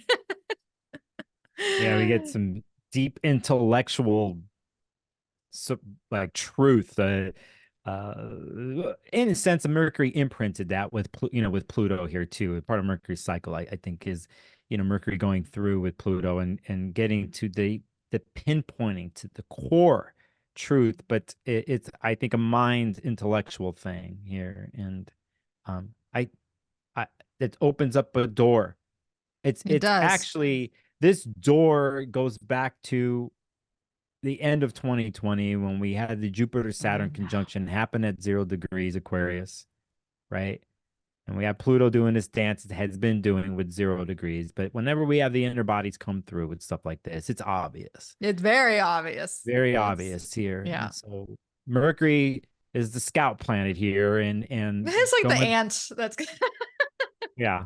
It's just like totally found, well, the possibly poisonous sugar. I don't know. But anyway, so going through Pluto, there's another feeling of a letting go of something, but something there crystallized to the surface, I think, has still the feeling, because of the speed of the planets and what's happening, of this forward moving, another little step forward, But there is a certain metamorphosis and renewal or shedding happening here when Mercury goes through Pluto. Different than when Mercury is going through the sun is, that's for sure.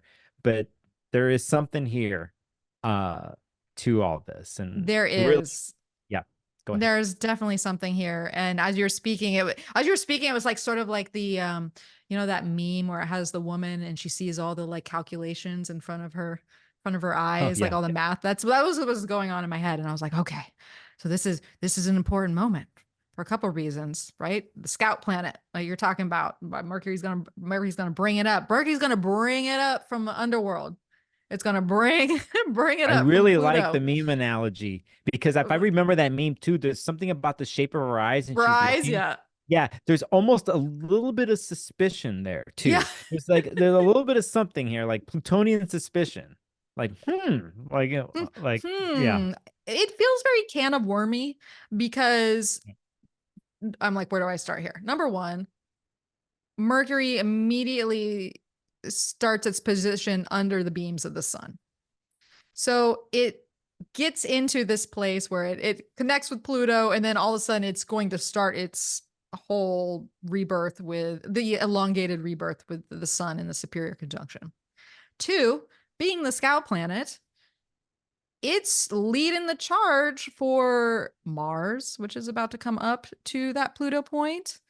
Venus, who will come up to that Pluto point at the end. And Mars and Venus have a whole story. If you listen to the Gray and I's podcast on the astrology of the year, that's a big component. But there's extra tension that's happening around this Mercury Pluto conjunction with the revisit of Chiron, right? Because Venus is squaring Chiron at this time. It's a different story, but it's leading to the same, it's doing the same moves essentially. And luckily we have the sun also sextiling Chiron right here. So we have these simultaneous stories coming on, but Mercury and Pluto feels very potent for the beginning of this week, and what will end up happening, right? Like a precursor, so to speak. Yeah. I think the whatever the mind thing you're talking about before there, it might not come out to the surface like with everybody else, but it can come within oneself, let's say. And I think then this starts to progress, actually, whatever that storyline is, the other planets are coming through, and adding flavor to this and showing it that it's showing itself more in a 0-degree Plutonian and Aquarius fashion. Which is huge because, like you were just talking about, Nicholas, this is a potent degree for bigger elongated cycles. So it's not, I mean, these moments are going to have their moment, but what is it about this moment that creates a much longer release? Think of it like a slow release tea or or like a medication you take.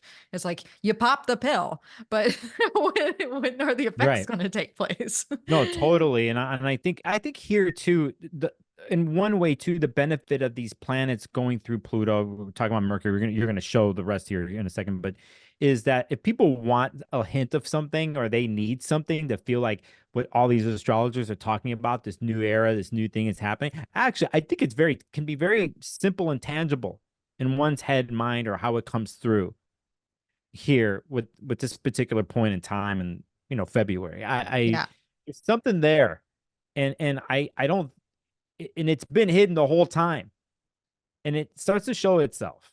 So yeah. So here we go. Buckle up. Mercury is taking us for a ride, and Mars and Venus are coming along. So let us carry on as we're in the balsamic. We're getting into the balsamic phase. Not quite. We're almost there. I do like that this moon. What an interesting juxtaposition than having the moon in Sagittarius, sextiling the sun, trining Chiron. So we never really can label things as bad or good. That's arbitrary.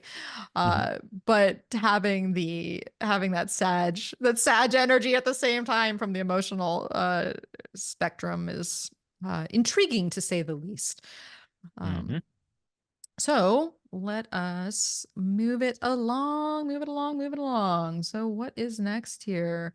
We got, and then Venus is going to carry on and do that same square to Chiron to the trine to Uranus, which is always fun for, actually, I kind of really like this setup. So February 7th, which is going to be a Wednesday, we've got Venus and Uranus trining, and then we got Mars and Neptune sextiling. So we have the relationship planets in sort of what I think is like a loosey-goosey kind of space, sort of. But any thoughts on Yeah, I mean, again, I think this goes back to our relationship with water and earth, like we were talking about earlier too. But again, for the Mars transit itself, a lot of the aspects is made. I mean, there's been some squares involved with Chiron. I mean, there's that with these Capricorn planets, but for the most part, Mars has made great connections with, it's made connections with Jupiter and Uranus. And here it's kind of like one of the final connections in the Mars and Capricorn story and transit is with Neptune. And I think this is a great way, a great way to go out of the transit, at least for Mars. I know there's still some days left there and other things, but I think after being on its mission and climbing the mountain and trying to achieve Yes. its goal, and some of the probably conflict that's run through and the certain things, it gets to have a little bit of an oasis moment here, and to see the bigger picture.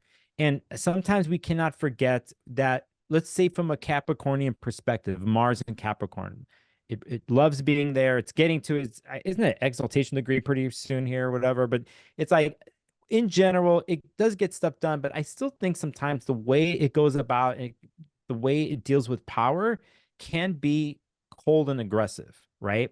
So Mm, I think Neptune here dissolves some of that Mars is acquired on its journey. And mm, Neptune dissolves some of that and brings in the bigger picture of why one was climbing the mountain, why one was, what the reasons really why they were trying to achieve their goal, not from just a mundane practical level, but the bigger picture of it all. And so, for me, there's this last bit of inspiration, last bit of vision mm. here that Neptune brings to Mars. And Yeah. got to dig these transits, just have to, considering we think about all these other transits last so 4 or 5 months and blah blah blah. When you have stuff that's not just in within you or just in your head or in an emotional body, but when you have transits that are manifesting or can externally, or you could see them and feel them and touch them and have them in front of your face, the results, and get to a place with Neptune where you see the deeper reasons why. So yeah, anyway, there's some, Yeah, no, we need that. We need those moments. It's not all no, just pushing on the grind. We gotta like connect with the spirit and the creative self and the rest that's required. I mean, we're not meant to just continually work. Note to both of us. There good one. check mark, or checkmate, I should say.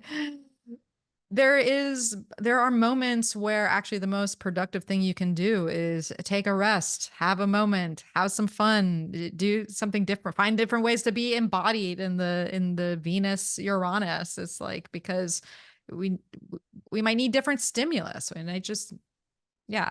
So it feels very um it feels great for being able to just have a moment, to do something different, to let off. I don't want to say steam. I don't really feel steam. It, just to like, I don't know, just get Yeah, out of the grind you're not and at the join very, someone at yeah, the same time, yeah, you're not together. at the very top of the mountain. You and I are climbing up the mountain, a bunch of us are climbing up. We're not at the very top, but we're at this place and we're looking down, and I bust out a blunt and we start sharing it, and then we're like looking, and I'm like, oh, We see the oh, view. whoa. We don't just, yeah, we see the view. We see where we just came from, but then it's like it's something else. Like, oh, I'm so glad I'm here with you doing this. It's not just about me and my singular goal. It's for the whole something, right? And so, and then at that point, you I don't know, you take something out of your bag and some one of these weird potion things that you have there, and then you make me smell it and drink it, and I don't even ask what it is, and it just kind of takes off the rough edges, It just kind of, you know. Then we have a 5 hour conversation that means nothing and everything at the same time. Yeah, yeah, just like this And podcast. Just kind of yeah, like there it is. There it is. And then a couple days later, everything conjunct Pluto, and we're like, shit. Uh,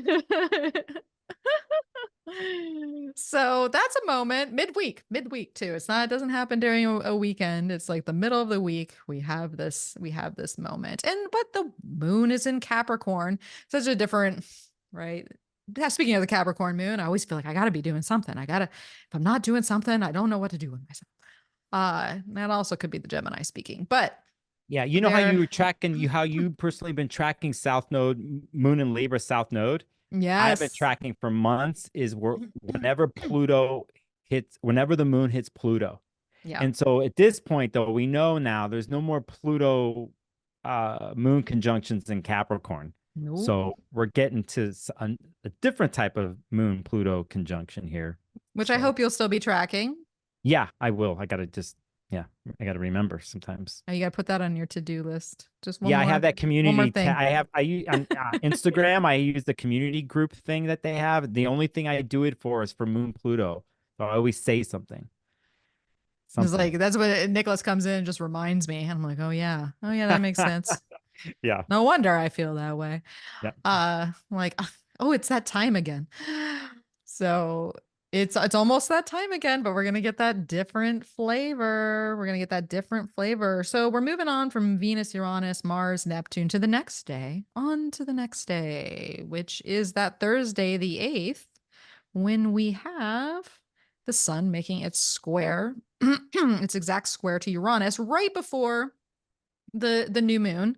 So I might just preface that this is happening before the new moon, and we're just gonna scooch on over to the 9th, February 9th, 2:59 p.m. Pacific, where we have our new moon at 20 degrees and 40 minutes of Aquarius, slightly coming off of the square to Uranus.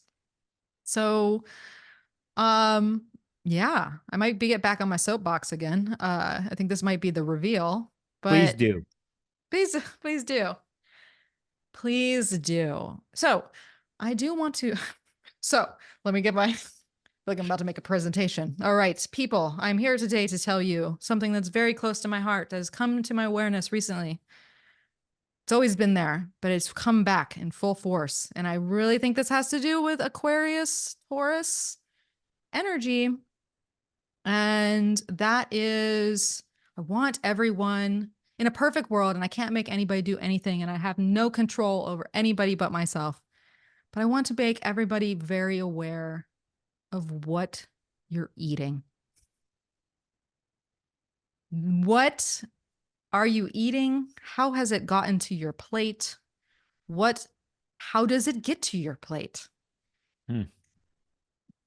This is so huge for the environment, for our health, for our spiritual selves. And one of the things, and I mean, I don't think I even share this very often on the podcast or at all, but I'm a pescatarian. I eat mostly vegetarian. I try to eat as vegan as possible, but I'm very, concerned or considerate about especially animal products that I take in. And recently there has been a documentary that came on Netflix. Actually, this is talk about Pluto, talk about a little Mercury Neptune surprise. I want everyone, if you can, and if you will, to oblige me to watch. It's called You Are What You Eat, the twin study. And so Netflix has cleverly disguised a very potent 4-episode documentary around twins who have identical twins who have DNA shares. One goes on an omnivore diet, one goes on a plant-based vegan diet. And so we're tracking, the health of this. But really because people love reality shows. They're like, oh, give me someone who's on a journey. Let me see how that is this. Let me invest in these people. Well, spoiler alert, you're going to get a little bit of those people, but you're going to get a lot of reality about our agricultural system. And I'm hoping that, and I love this. I hate it. I hate that. But I love that Netflix is putting this out there, and they're putting it in a way that could maybe disguise it for people who wouldn't normally watch such things because they think that they're going to watch a reality show about people, and their health or maybe losing weight. People are obsessed with that. But it is potent, Nicholas. And I guess that is all I'm going to say because I could soapbox about it all day. But I'm just going to intro and start there because this is Uranus in Taurus. This is Jupiter in Taurus. This is Saturn eventually in Taurus because so much of our pollution, our not even just our bodily pollution, the welfare and compassion, Saturn in Pisces of all species, like it is bad and it has consumed me. And so it's my duty, it's my Aries Chiron duty to stand up and share that. And so I will now step down from my soapbox and give you the floor. Well, first of all, I'm glad that you brought that up. I'll check out the movie. But yeah, what you're talking about is I think one of the major storylines of Uranus and Taurus here since 2018. And I think of a lot of times, other people talking about finances and money and Bitcoin and all that kind of stuff, but really, like what comes up out of the ground and on a just basic raw level, and what has happened with the industrialization of things and so on and so forth. And if we're thinking about Uranus coming in and changing and moving things and breaking things apart and possibly bringing in new things, this also on a one level, if we talk about the masses and people thinking, Mm-hmm. about this, is this like this is another stage in that, you could say, this Mercury uh story, with Jupiter and eventually Uranus, right? Mm-hmm. That there could be some reality checks, envisioning too, though, that come along with it. And I think with anything mercurial, it's the packaging sometimes and how Mm. things, information is brought to people. So, like for instance, you were talking about, I haven't seen this movie, but the way, I hear you and believe you that the way they maybe sneakily packaged it up in a way that a way for the information to come through that maybe probably most likely isn't aggressive, like you must do this and blah blah blah type of thing, right? There's times for that, but it's like for me, just hearing what you said and looking at the transits, and looking at a longer story of what Uranus is doing in Taurus, what Pluto and Aquarius is bringing, of how we deal with each other as culture, society, and community, right? And bringing in the earth element of agriculture and food, and inherently our health and the health of the planet. Yeah. I totally see where you are with this and why you're saying it, and that I think we've been at a critical point in this critical mass, but I think it's going to become more obvious in the years to come of how those who it still, in a sense, hasn't, the reality hasn't hit them, or the effects of them, or didn't realize why, in one sense, they're feeling this with their body, or their body's doing this and that, like the byproduct of things. And then Yeah. they're coming to their own, finally, maybe the conclusions of like, well, maybe it is what I'm putting into my body. And where do I source what I put in my body? Right. And so, this is, but it's challenging here. It Let's just is. say from a fixed perspective, from Mercury in Aquarius, challenges the thought of one thing, where they stand, right? But at the same time could bring in that new, a different viewpoint, a different way of looking at it, you know. But anyway, those are my thoughts to what you Yeah, just said. that's exactly. And that's really, then that's why I feel so passionate about bringing it up, because we can't fix things overnight. But the more knowledge we have and the more we're aware and the more that we're conscious and the less detached we are. I mean, there's times when it's good to be detached because it helps us see things from a more objective standpoint. But then there's other times where we're detached and we don't want to look at the reality Yeah. of something, or we're comfortable with what it is, or we're comfortable because it tastes great. But does it? It's only because we're used to it. It's only, So if we want to live healthily and we want our planet to live healthily and we want to be conscientious of everything that is on the planet, including the ecosystem of the trees, which are a big component in this too, it's like we have to once again go back to our choices. And this is hard because when you were talking about that earlier, Nicholas, talking about privilege, that's such a big component of it, Yeah. because one of the biggest problems with the access we have to things and choices is, I'll just say this real quick, is food deserts, and people in Mhm. area of people that don't, there is less privilege, or there are, you know um minority, more maybe poverty centers where they just feed people crap. And yeah, so once again, I'm going to circle back to that, because that exists and we can't get away from that. But we can all start make choices that over a long period of time, if we cut back, it's amazing that people think they can eat meat 3 times a day with everything and then double the meat. I'm like, where do you think that comes Yeah. from? Where do you think that comes from? Yeah, All it's right. interesting too, because we're also dealing with, we go on tangents here about protein intake and all that I kind of stuff. I know. will It's say like, something because you're on point. I was already going to say something. You went there. Um, uh, an old acquaintance of mine that I met at the NORWAC conference years ago. she's still an astrologer, not to this day, but she's been involved in a project in South Central LA for years now, and dealing with predominantly Black and brown community down there, dealing with food deserts. And she's been raising money. It's called Supermarket, actually. I think it's spelled Mm, SUP without the E. But they've been raising money for years. But I learned a little bit about this stuff when I went to go visit one time about food deserts, especially in big cities and stuff where there's only like mini marts and yeah. certain types of bodegas and Yeah. stuff. And there's that reality there. Like, someone even can't eat, they can't go eat certain meals, let's say They that don't are have more the healthy. choice. They don't have the choice. And then not only that, the cost of it is too. Yes. So if I was in the food desert, I didn't have anything and I was kind of dealing with not having a lot of money. And then I saw a certain fast food chain had for $2.99 this and the side of fries or whatever, and then you get in the habit of it. And you can't crucify those people for doing that. No.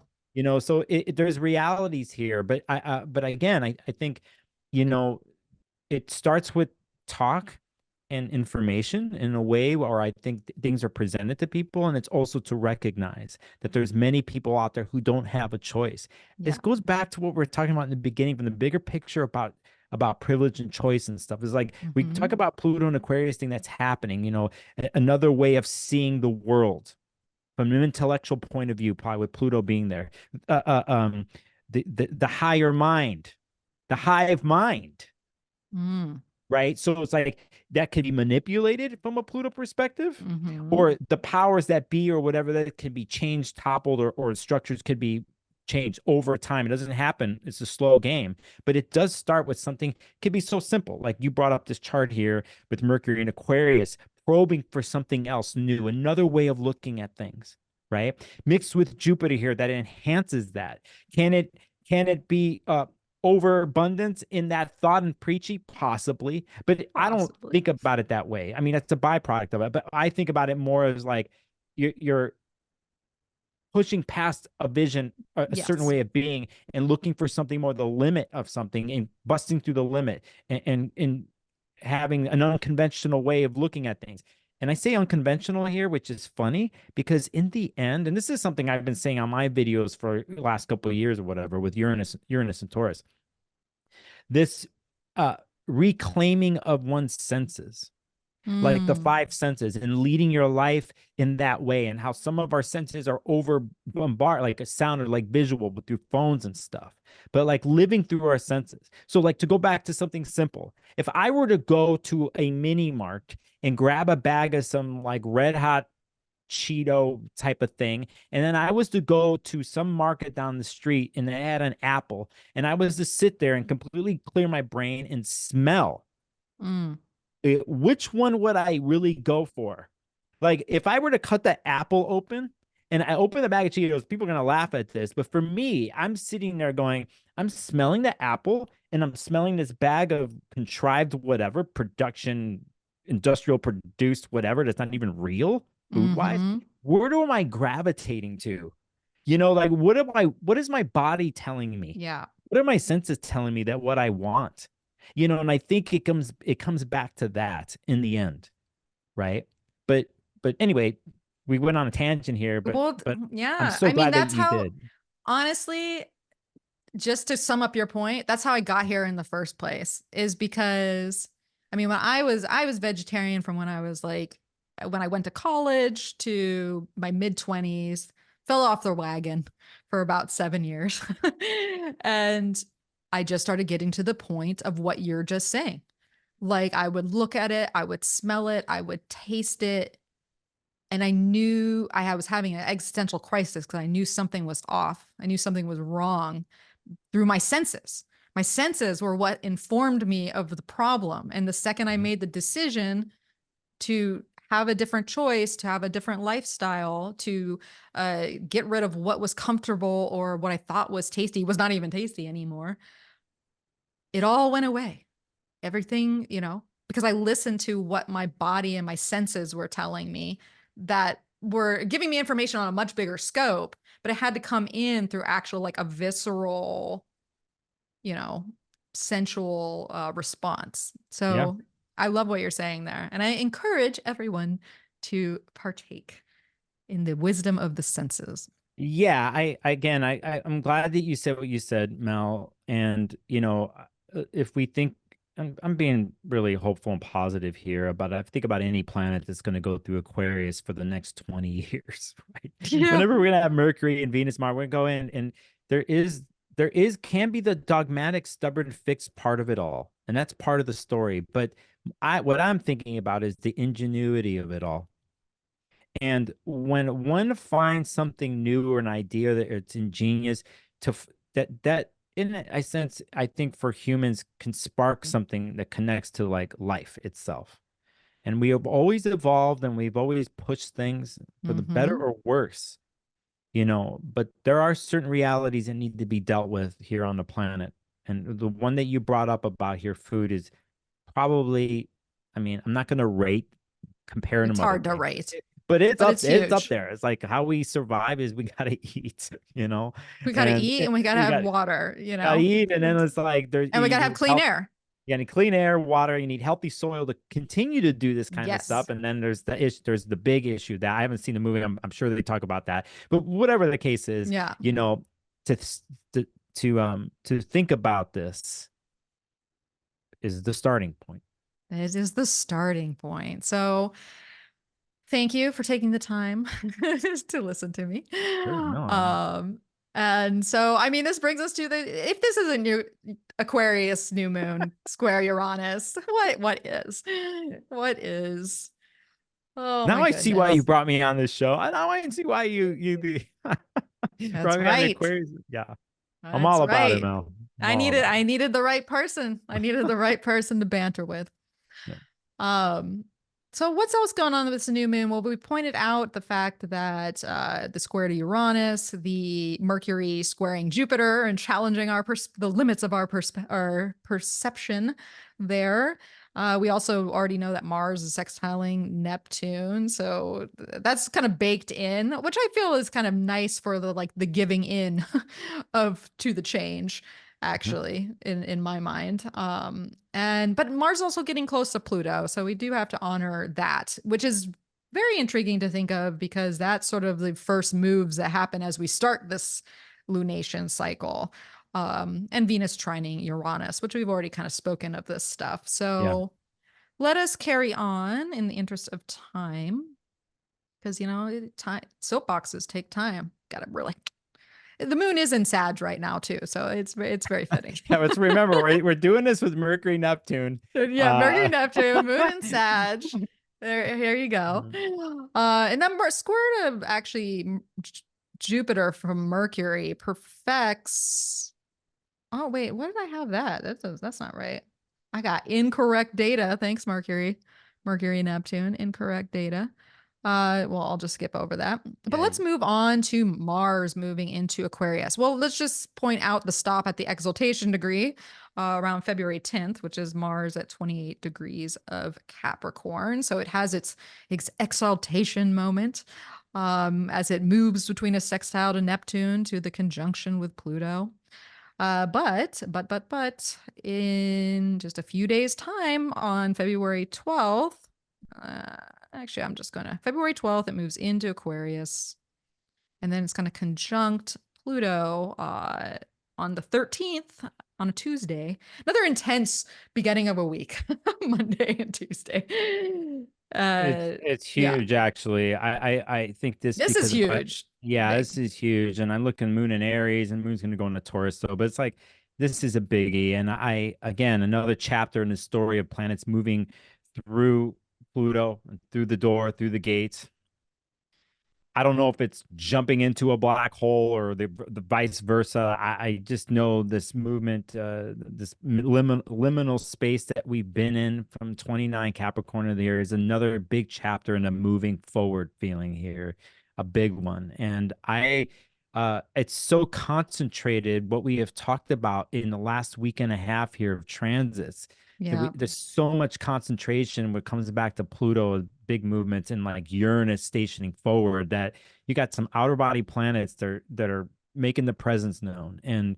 And here though, with Mars coming through, talk about the rebel, um, Mm, powerful rebel, as in power Pluto. yeah. Um, Mars probing. And at this point too, right, if we're looking Mercury being in Aquarius too, there still to just what is an enhanced mind, even going even deeper. It's almost restless, It's actually. super restless. I Yeah. like, as you were speaking, I was just seeing, like people rising up, people being like, like there's just, whether it is literally taking to the streets or having demonstrations or, protests or strikes, or just you feel it within you, and the Furies are like, oh no, I can't take this anymore. Or this has to change. Or, there's such a concentration of, well, coming back to the mind too, like the concentration of like the kind of the intellectual component and the like, I don't know why I imagine like a migraine.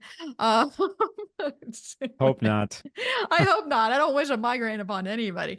But it's just the intensity that comes along with these planets. Like, I guarantee 100% we are going to see some news stories. There's going to be things that are popping up at this time, right after this new moon and this configuration coming together, because it's a whole lead up, right? Like, that's something to take into account here, is that we have this lead up of Mars Pluto conjunction. Venus is right on the edge. She's going to move into Aquarius and conjunct Pluto just a few days later on February 16th and 17th, right when we have a first quarter moon in Taurus that Friday.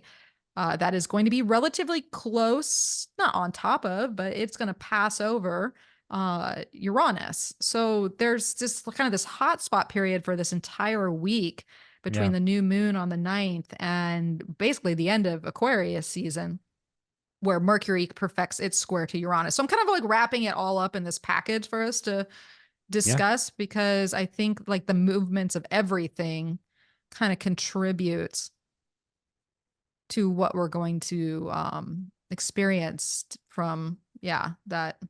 An interesting Valentine's Day week. That's what I was thinking. Yeah. Yeah. I need some Actually, space. let's go. I know. I need some Yeah. space. I'm poly. All of a sudden, someone that's poly. I never knew. Anyway, jokes. Jokes. Yeah. Well, let me go back to just a reminder how we started talking. You asked me what it's Aquarius stuff. I'm like, this is where situations of someone jumps out of the normal line. Mm. And I think that's enhanced where someone's gonna, you have storylines in one's life. You just look to the Aquarius parts of your chart or fixed parts of your chart where you have stuff at degrees like this. You already got a Pluto transit. If let's say you have something at 0 degrees fixed, you've already been dealing with Pluto on and off, consciously, subconsciously for the last year and will this whole year. And then you have interbody planets coming through here. There's breaking off. There is change. There's movement happening. It's abstract, irrational at times it could be, but this thing of like restlessness, and enhance. It's just got status quo. Break off from the status quo. Break off from the amount of Capricorn that's happened, and all these planets are coming into Aquarius, and it's still Saturnian based, but it's like a breaking off. It's something else that is wanted or needed or going for, right? So that's the thing here, and I like it. Oh, I mean, we gotta like it. We have no choice but to like it. Right. No choice.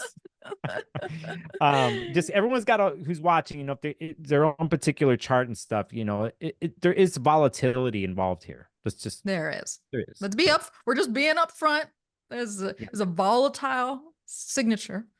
But volatility gets things moving. Volatility makes change happen. Yep. I can't help but notice this on Wednesday, on the Valentine's Day, this moon Jupiter conjunction in Taurus, but also just thinking about the lead up to this first quarter in Taurus and how it's going to bridge the gap between Jupiter and Uranus, all while Mercury is squaring it. So there's something, once again, we're talking about opening the door and the paving the way and the lead up to what will be in the spring. This is a moment. This is a This is a moment. Yep. So what we don't see and what will happen in Pisces season not too long after it, just going, and we talked about this, Gray and I talked about this, but I'm just going to reiterate to people who haven't gone through that podcast, or maybe, is not too long into Pisces season, we have the Venus Mars conjunction, which is huge for new cycles when it comes to relationships, when it comes to our sense uh, of inner balance and outer action, when it comes to the politics of war and peace.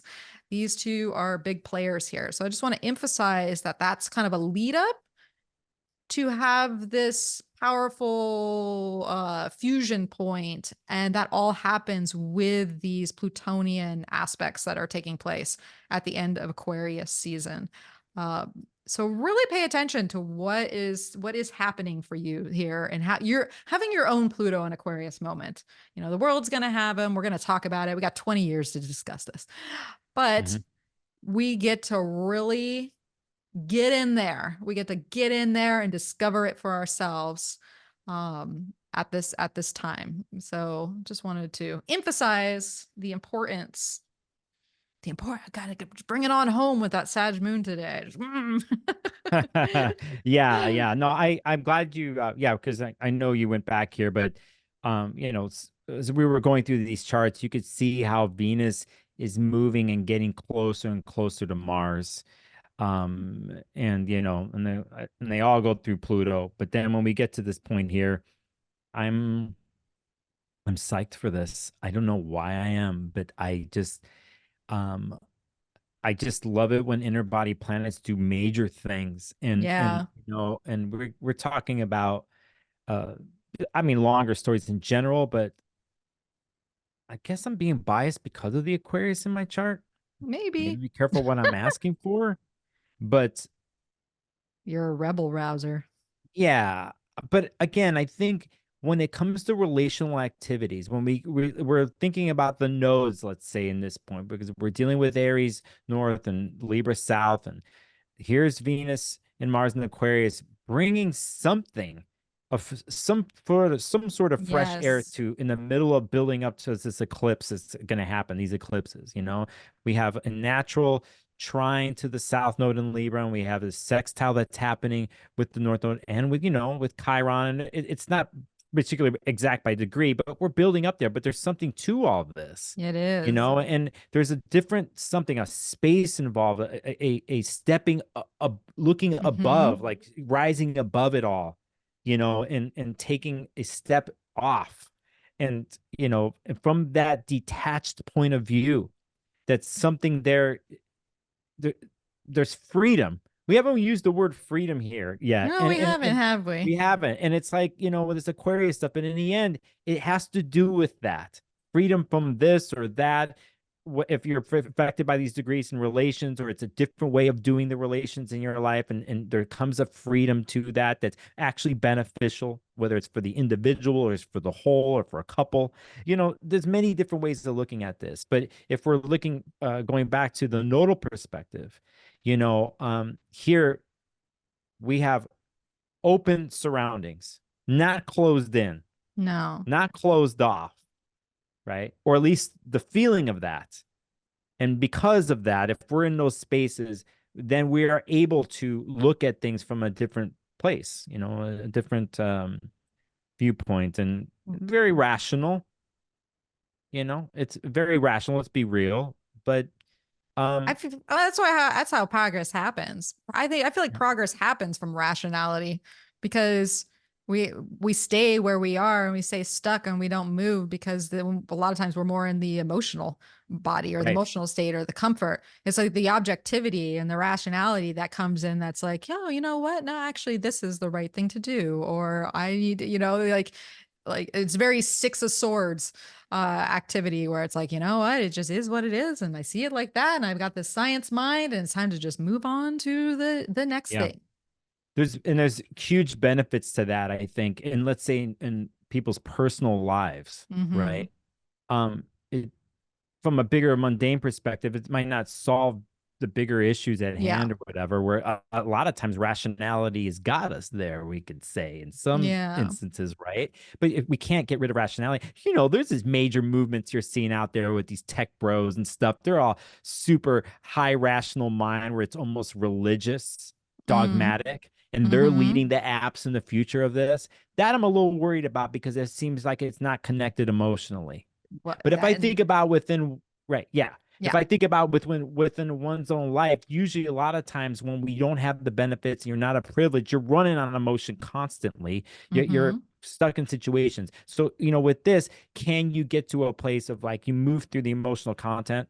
Let's say even within the last 3 weeks when we had the Leo full moon happen, with Chiron there, right? We did this journey At this here. degree. Yeah, at this, exactly. Thank you. I didn't even think about that. At this degree, and Jupiter was at that degree, right? So it's like here we are now, and maybe after that processing that we did, we're able to take the rational look and make the rational choice, which is healthy. The balance between rational and being healthy emotionally, they work hand in hand. They do. Optimally, right? Optimally, they Yep. do. So, from again, to go back to the nodal perspective and relational activities and Aries self, me, and then relating with other Libra, there is something here. Yeah. So, And so we don't quite get there till Pisces season, but I just wanted, no. I couldn't help but introduce that because it's such a component to the resolve and the change and the Plutonian activations that happen to get to this point, which is important to be aware of so that we're in that moment that we see the bigger picture of what is happening on, on these and these cycles between these personal planets that, like Nicholas was saying, are huge to our experience in life. Like that, this is what we are most in tune with because of the personal nature. Yeah, if we were to take the thing that's coming to mind, we mentioned freedom, right? And then we're also going to mention the word boundary and what that means. And a lot of times freedom supposedly comes because we burst out of the boundaries or we tear down boundaries. But in the end, we can't forget that Aquarius is Saturn ruled. And there is a new type of structure and boundaries. There's the way of doing boundaries that is healthy, that does create freedom and space for things to work, for an individual to have their autonomous freedom selves. And then when they're interacting in a relationship or the community or whatever, that there's a certain type of Saturnian structure that's involved that enhances that for everybody else. And you're still interacting. So it's not like sometimes people in certain situations, they break off and they're solo. And I get it. Right. But if we're talking about other ways of doing things with others, you could still have a new type of structure and boundary that still gives you freedom and space, not for yourself, but for other people. That is the hope, at least, like a way of looking at it, not to forget the Saturnian part of it all. Yeah. I mean, the boundary just draws the line. It draws the line or it removes the line. It's like it's just the concept of the boundary and what that looks like. Boundaries can be very freeing. Boundaries can be if anything, that's how freedom is created, because there is a new boundary that disrupts the boundary that was limiting. So you for instance, we're in a relationship, not you and I or somebody else, right? And we've gotten through some tough stuff, and I reacted emotionally one night in an argument, right? And here's this thing of learning. And then it comes to the next time of talking and relating. So we're taking the nodal perspective here. And it's just like, and I was emotional, but I felt in the right of stating what is affecting me, what I'm feeling, what I need. And then we process and we get to the next point in the conversation where hopefully it's calm and chill. And we say, we're going to meet at this moment at this table. And these are the rules, in the sense, like we're going to listen, these types of healthy relational techniques. But we're doing things differently. We're trying. And so it's at that point where, let's say I stated hand, like, you know what? And in order for me to feel like this means something, or I feel safe, these are some of the things that for me, I need as a person in a relationship, right? Person hears me out, vice versa, right? And then can it be worked out after that? So in a sense, that boundary, it's a new line that is drawn, or I need this line. It's not to separate from you per se, but it's so maybe we can have this and grow together, but make it work. And so it's like, but it's, I came across rationally at this point. I'm not Yeah, coming yeah. across heated, Oh my God. I had this right? exact scenario that you're talking about this this morning. I had this exact scenario with my partner, and it had like the fact that we're talking about this is a little ironic to me, which I'll just share real quick, just because I think it's important to share your shortcomings and your vulnerabilities with other people to let you know that you're not alone. But basically, I had a lot to do this morning. I had to get to the chiropractor, Mercury square in Neptune, and I had the short window to get to the chiropractor, get back, get set up to talk here with Nicholas today. And then my partner comes in and he's like, "Hey, can you take those lamps that he bought on a whim that I told him not to buy because we probably weren't going to work out. And now he wants to return them. And now it's my responsibility to take them back to the UPS." And he's like, "I'll send you the thing." And because the UPS is near the chiropractor. But in this particular moment, I don't have time for that. Even right down the street, I do not have time. And I was like, I know there's going to be delay at the chiropractor. And so what was happening is because I'm someone who likes to help. Even though I have a Capricorn moon, I have a hard time saying no. I have a hard time like saying that this is the boundary, because if I say no, then, this is my square to Pluto and Libra. Then maybe they won't like me, or the situation will be like, oh, so what happened is he asked me to do this and all of a sudden I just got angry. I'm like, I was angry saying I would do it, saying that I couldn't, rather than being like, you know what? I actually have a lot to do on my plate and I can't do it right now, which would be like the calm, rational way. But instead, he just got up and he's like, "I'm walking away from this." And I had time to think about it. And I was like, oh, yeah, I did come in hot because I was just angry that I couldn't set the boundary with him and with myself. When all I want to do is set a boundary, I had every right to. It's not my responsibility. I could help if I can. And if I can't, that's okay too. And then I realized tomorrow I'm going to Petco to get cat food and there's a UPS right there. There's a solution. But because I came at it from the reactive emotional state, but that was the learning lesson, right? I had to go through that moment, which, by the way, the sun is on my moon right now and scoring my Pluto in the Yeah, skies. yeah, So I'm yeah. learning it. The moon, I'm in a moon perfection year. So it's a right moment. But I got that learning lesson that is bringing home exactly what Nicholas was just talking about, is the reactionary response versus the calm, cool, collected, let's work from this, in this space where we can kind of come together, but still have boundaries and own them. And so anyways, I wanted to share that story because it really No, is all about how you come at it. yeah, it's good. I'm glad you did, because we're looking at so many weeks ahead, and you're talking about the story of yours right now, and it's like, let's just say in one ways too, like from today's, we're recording this and we get to that point in that time in the chart there when Mars and Venus are conjunct, is like sometimes too that Capricorn story into Aquarius is, there's that just amazing, fascinating tie-in that's Saturnian. And so in Mm-hmm. the end, it's like there is a reworking or a redefinition that Saturn brings here in the end. And it's just different how it works in Capricorn to Aquarius. And so a lot of times that newness or ingenuity or a different way of doing it, or it's like we're living in a mansion, this is my side of the mansion, and this is your side of the mansion, and then there's the meeting place in between, right? And can we we still have the structure and the space, but we're still tied in together. And Mm-hmm. that in between space, these are the kind of the way the place where we are try to be rational and come to where we're heard. Each of us are heard. And I think all of us, I mean, I deal with this constantly too, in relational activities and stuff, but that's why inherently too, on a personal level, I was psyched for these planets in Aquarius to move through Pluto, and then for Mars to do it first, then Venus, then they have the conjunction. Yeah. It's like there was Mm-hmm. things that were unearthed or came from the Yes. bowels there of The Pluto, of bowels. truth, right?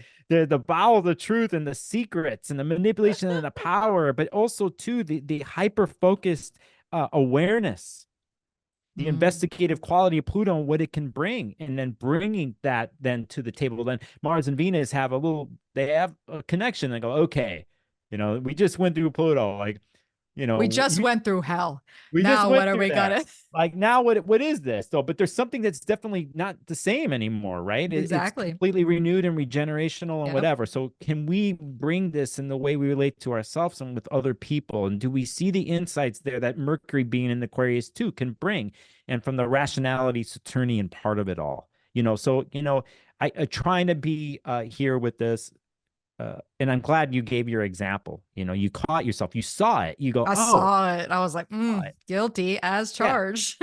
Yeah. And then, but at the same time, it's not like you let it go. You're like, oh, wait a No, second. it was my learning lesson. Yeah. That's the whole purpose of what we experience. The karma is the continual reaction. We get to learn from it, and repair it. And so, so that's the end of Aquarius season, basically. So Aquarius season brings us to this point, and is a potent one at that. And so, of course, this brings us to the moment Nicholas tried to prepare for as we started, but I wouldn't let him. Is the if you had one word to describe Aquarius season, what would it be? Kinky?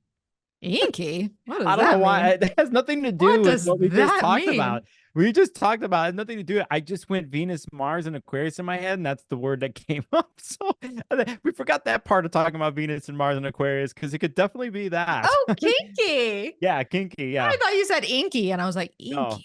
I no, was no. like that kinky. Yeah, kinky with a K. Yeah. Kinky with a I'm sorry. K. I shouldn't pick that as the whole forecast as my.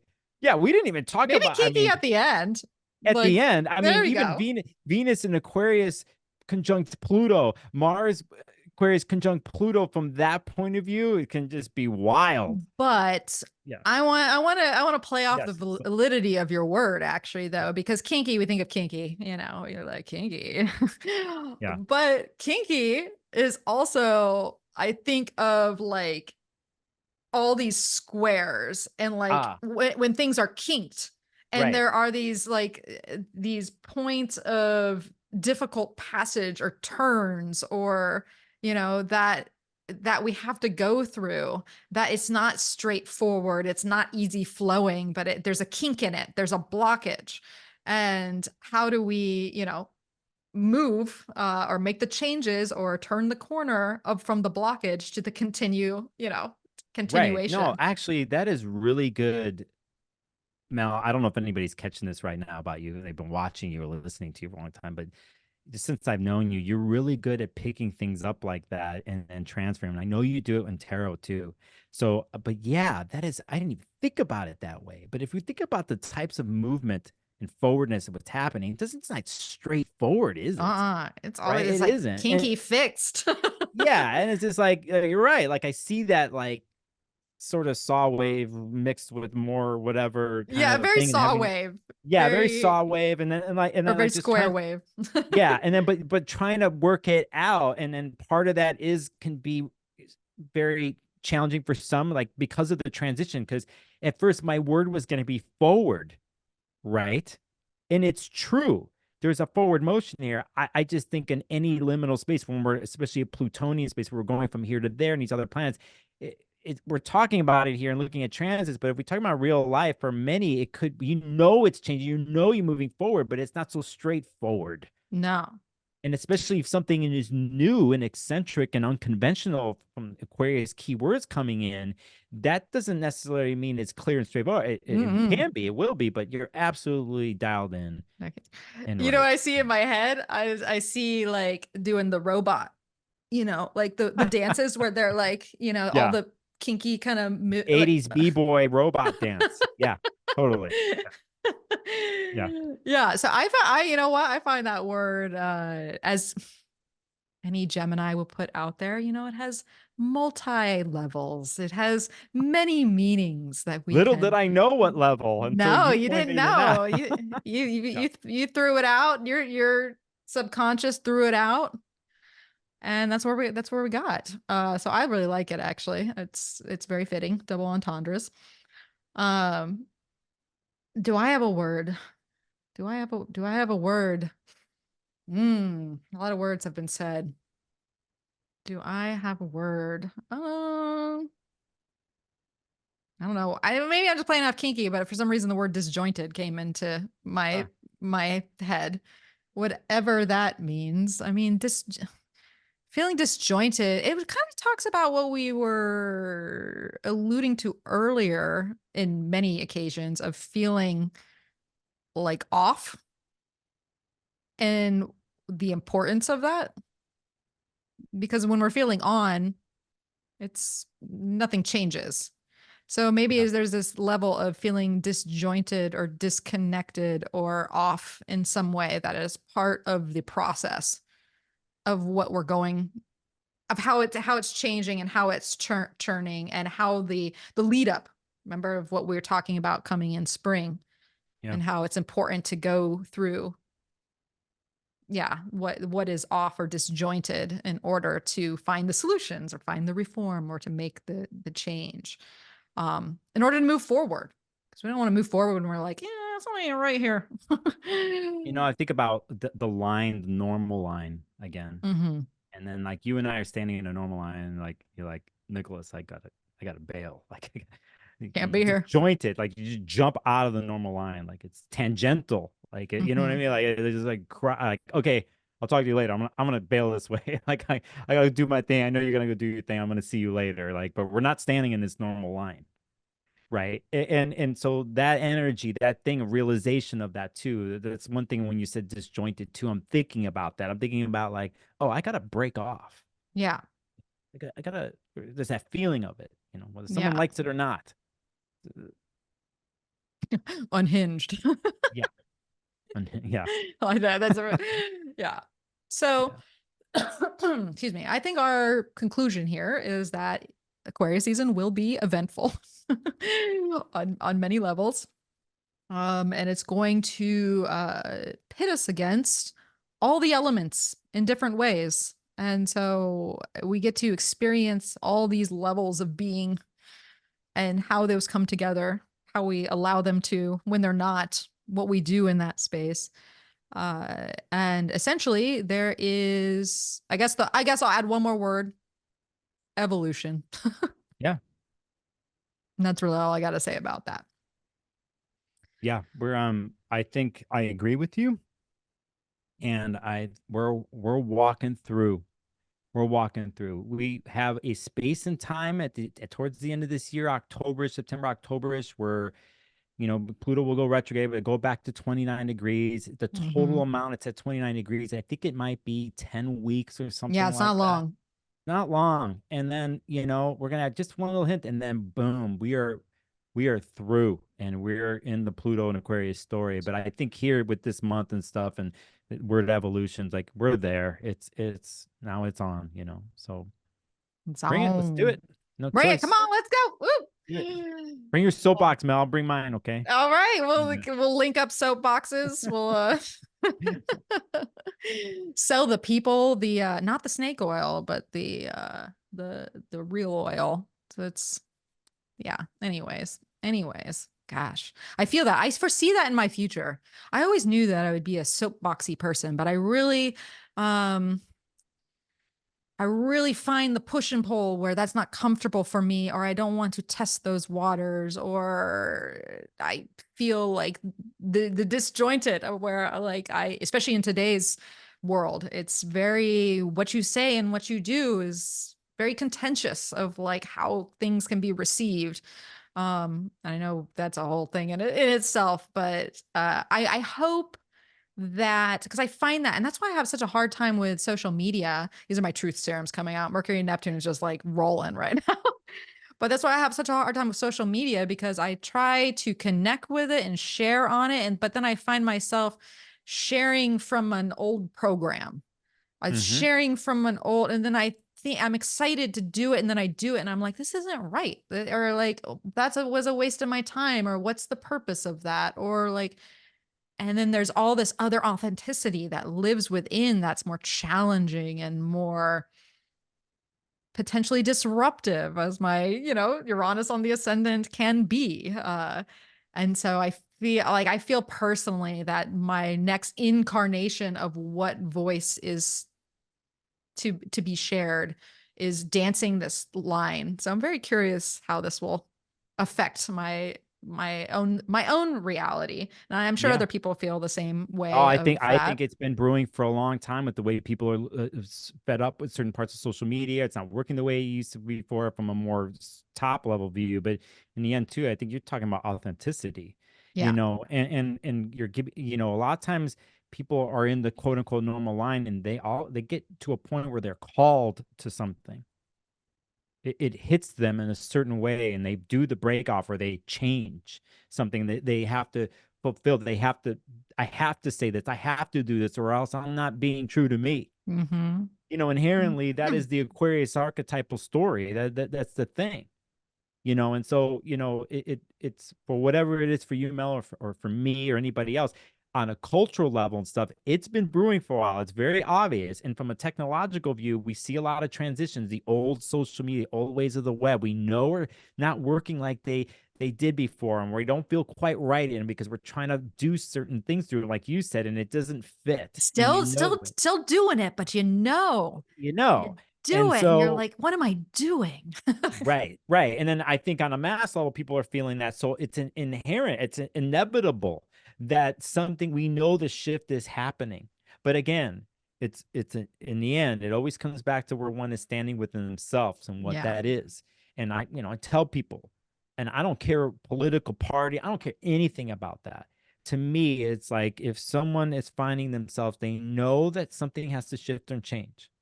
And then there's the distractions that normally have come in that throw you off on your mission, goal, your vision, or whatever, regardless of if they're coming from your best friends, your family, your crew, the TikTok, whatever it is, to remind yourself of sticking to your game. Yeah. And being true to yourself and being authentic. And the fun part of all this is knowing that and then trying to take action through it. And this is where creativity and the ingenuity of, let's say, a Pluto and Aquarius, and that willing to be unconventional and take the risks to break off, where if you use that in a creative way, it can be fun and exhilarating. And Matt, it's just like anything something new that comes into one's life that you've never tasted or seen before, whatever, that touches a part of you, your heart and your mind, that you've never encountered within yourself, and how exhilarating that is, and how then the world is new again and opens up. That place, that feeling is everything. And so it's like, can one this year, even in this month that we're talking about, catch that, right? Catch that for themselves. That's so funny you say that, because the word that came to me before disjointed, but I chose not to use, was magic. And I think what you're describing right now is that magic that happens when that all aligns for a person in their process and their evolution. And so, yeah. And part of that place you're talking about, that sweet spot, is when you're there and you know it to be true to you. You know it's everything. A lot of the times in beginnings of stories and themes like that, the people, no one's going to understand. Maybe a few. Why are you doing this change? What are you doing? Blah, blah, blah. Like, you're not going to understand, or people don't get it. And that is a lot of what Aquarius people or Aquarius planets people who have planets in Aquarius deal with constantly, because they need to break off, or they're trying to stay to their authentic selves, and they need to search for something new and walk this other way. And a lot of times there's the people or society and culture doesn't get it. Like, you weirdos. They're like, what are you doing? And it's their own. You have to remember that's everybody else's reaction, and the peer pressure and the stuff that comes from the groups and people that come at you. And then one has to have the Saturnian discipline to stay on their weirdo path. Yeah. Even if the closest people to them don't get it. It's like, I got to do this. And if you notice along the way, there's people that you come out of the blue, or situations that are aligned with that, you walk that way. You're like, oh, all right. Because they're out there. They're out there. They're out there. Yeah. And I think one of the things we never said in the beginning was the fact that Aquarius season, the sun in Aquarius, is the sun in its detriment. And exactly what you were speaking. There's the exile that is part of the process. And how, in order to shine, to be the light, you have to be comfortable with the distancing. You have to Yeah. be comfortable with the separation. You have to be, yeah. And when you're ready, you go that and you become comfortable and you go through the trials and tribulations of being quote unquote alone in certain situations like that. You do need meet new people. And with time, with the stubborn fixedness of Aquarius, sticking to the game, your own new game, people do come around maybe who just pushed you off or banished you actually or ghosted you. Like next thing you know, you come around and then they have their moment. And then they're like, oh, they all of a Oh, sudden I they're get walking it. around and you see the metaphorical light bulb above their head. And then they're like coming to you and like, hey man, I've been waiting for you. Just like, like now let's do this. So it's like if we think from a culture perspective, from a political perspective, where we're going, I think a lot of this thing that we're like ending this podcast with is what people have to have with themselves. Yes. This personal revitalization, this personal moment of like, wait a second, I need to be authentic to me. This is what's calling me, down the line. This is where it gets interesting is culture and community. If we're all having these moments on our own little timelines. And then what is the thing that then brings us into the town square then at that point, right? Because then we made the moves for ourselves, right? And then we come to the town square and then we're hooking up. Now that is a whole nother deal. But that is coming our way. That is coming. Coming our way. And first things first, First things first. Oh, I love it. Yep. All right. I think we did a bang up job on we will. Aquarius season here. So what do you got going on? Where can people find you? Tell us more about YouTube. Tell us more about those live streams, the live stream king. I am crowning Nicholas with that title. The live streams on YouTube, Sparkles of Gold Astrology is my channel. I do that. Sometimes I don't plan on them. Sometimes I will. I'll be more organized this year. Hopefully I have more regular edited videos, book reviews, and I'm bringing some more people on my channel. Hint, hint, Mel. Oh, I love that. Yeah, so there's that. My website, sparklesofgold.com, which will be changing too, talking about change. I got implementing change. There's that, and my podcast that comes along with that. I will be actually at an interesting event. I was invited to the middle of March, the weekend of the 15th or 16th in Tucson, Cosme Astrology. It's a brick and mortar astrology wellness studio run by Lisa. I gotta make sure I get her name. Lisa Warman. She invited me. So I'll be doing a podcast talking about the April transits with a live studio audience. I want to come.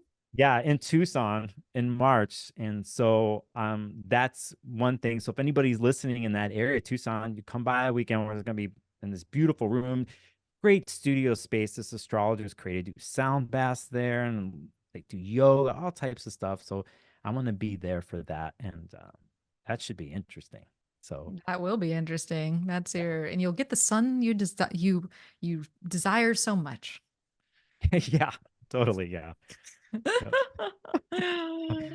All right. Well, definitely go check Nicholas out. If you haven't watched his live streams, I guess the only word I can use is transcendent.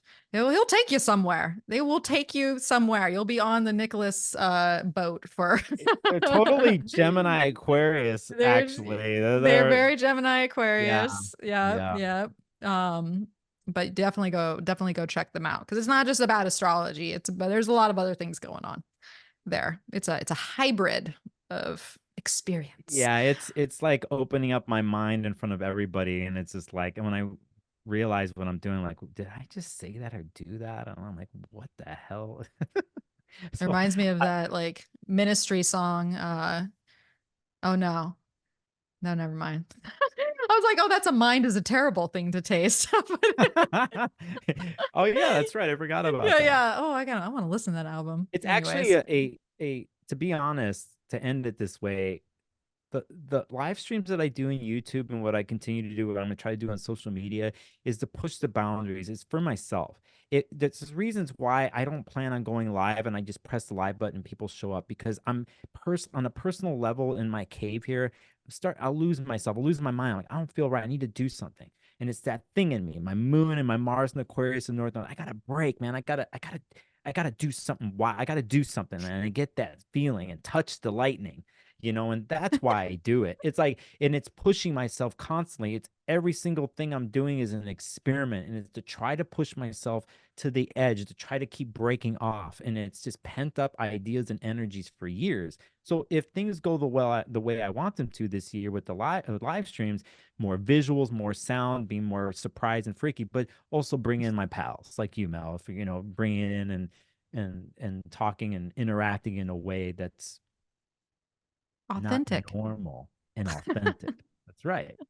So Oh, anyway, thanks I for letting me love say it. that part again. I know we're Yeah, no, I love that. And really, Nicholas has inspired me to test the live stream waters, which I've done a couple of, and I want to do in the future because it's really fun. I mean, I think that's a part of the Leo Aquarius axis is like, my Leo planets want to perform. They want to, to share things and be creative and talk about this, and you got to do that with people. And so there's something beautiful about showing up and then having an audience and just connecting in the space of live and real time because it is there is an electricity. There's that juice that just you feed off of each other, and it's a lovely place to be. So I look forward to doing more of those. But yeah, so if you need to find me, I'm over at energeticprinciples.com where you can book consultations. I know Nicholas does consultations as well. If you would like one-on-one attention with some Aquarian and Uranian figures, we got you covered. Once again, social media, it's a weird place for me. You'll find some stories, you'll find some weird posts that I like, kind of don't. So don't expect too much, but I am there. And I'm always back with the podcast because I do love sharing this with folks and bringing on like-minded people to discuss all this strange things that we call life. So, anyways, I'm getting in that Mercury Neptune is grabbing. The fog is coming. So we got to wrap this up. So what else do I got? What else do I got to tell you? Well, if you're watching this on YouTube, leave a comment below, subscribe, like, share what you think about this conversation about Aquarius season, about Pluto and Aquarius, and get the conversation started.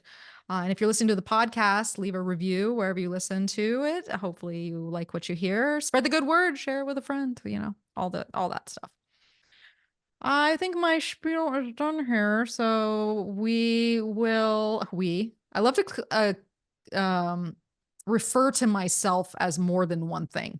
I tend to say we for just myself. So well, you we are a would very like complex individual with I am many a very different layers of creativity. That you're definitely we. there is a we. Definitely. So we would like to thank Nicholas for joining us on this podcast here. It's always a pleasure to talk to you, and I can call you one of my dear friends. So thank you. Thanks. Thank you again Mom. for being you. Yeah, no, and thank you for having me here on the show, especially this one. And yeah, I know we're gonna see each other down the line here real soon. So Down the road, as we step out of the line, we will see each other on the other side. All right, everyone. Well, we wish you the best during this Aquarius season. Be true to yourself and don't be afraid to step out of line. And as always, may the stars be with you.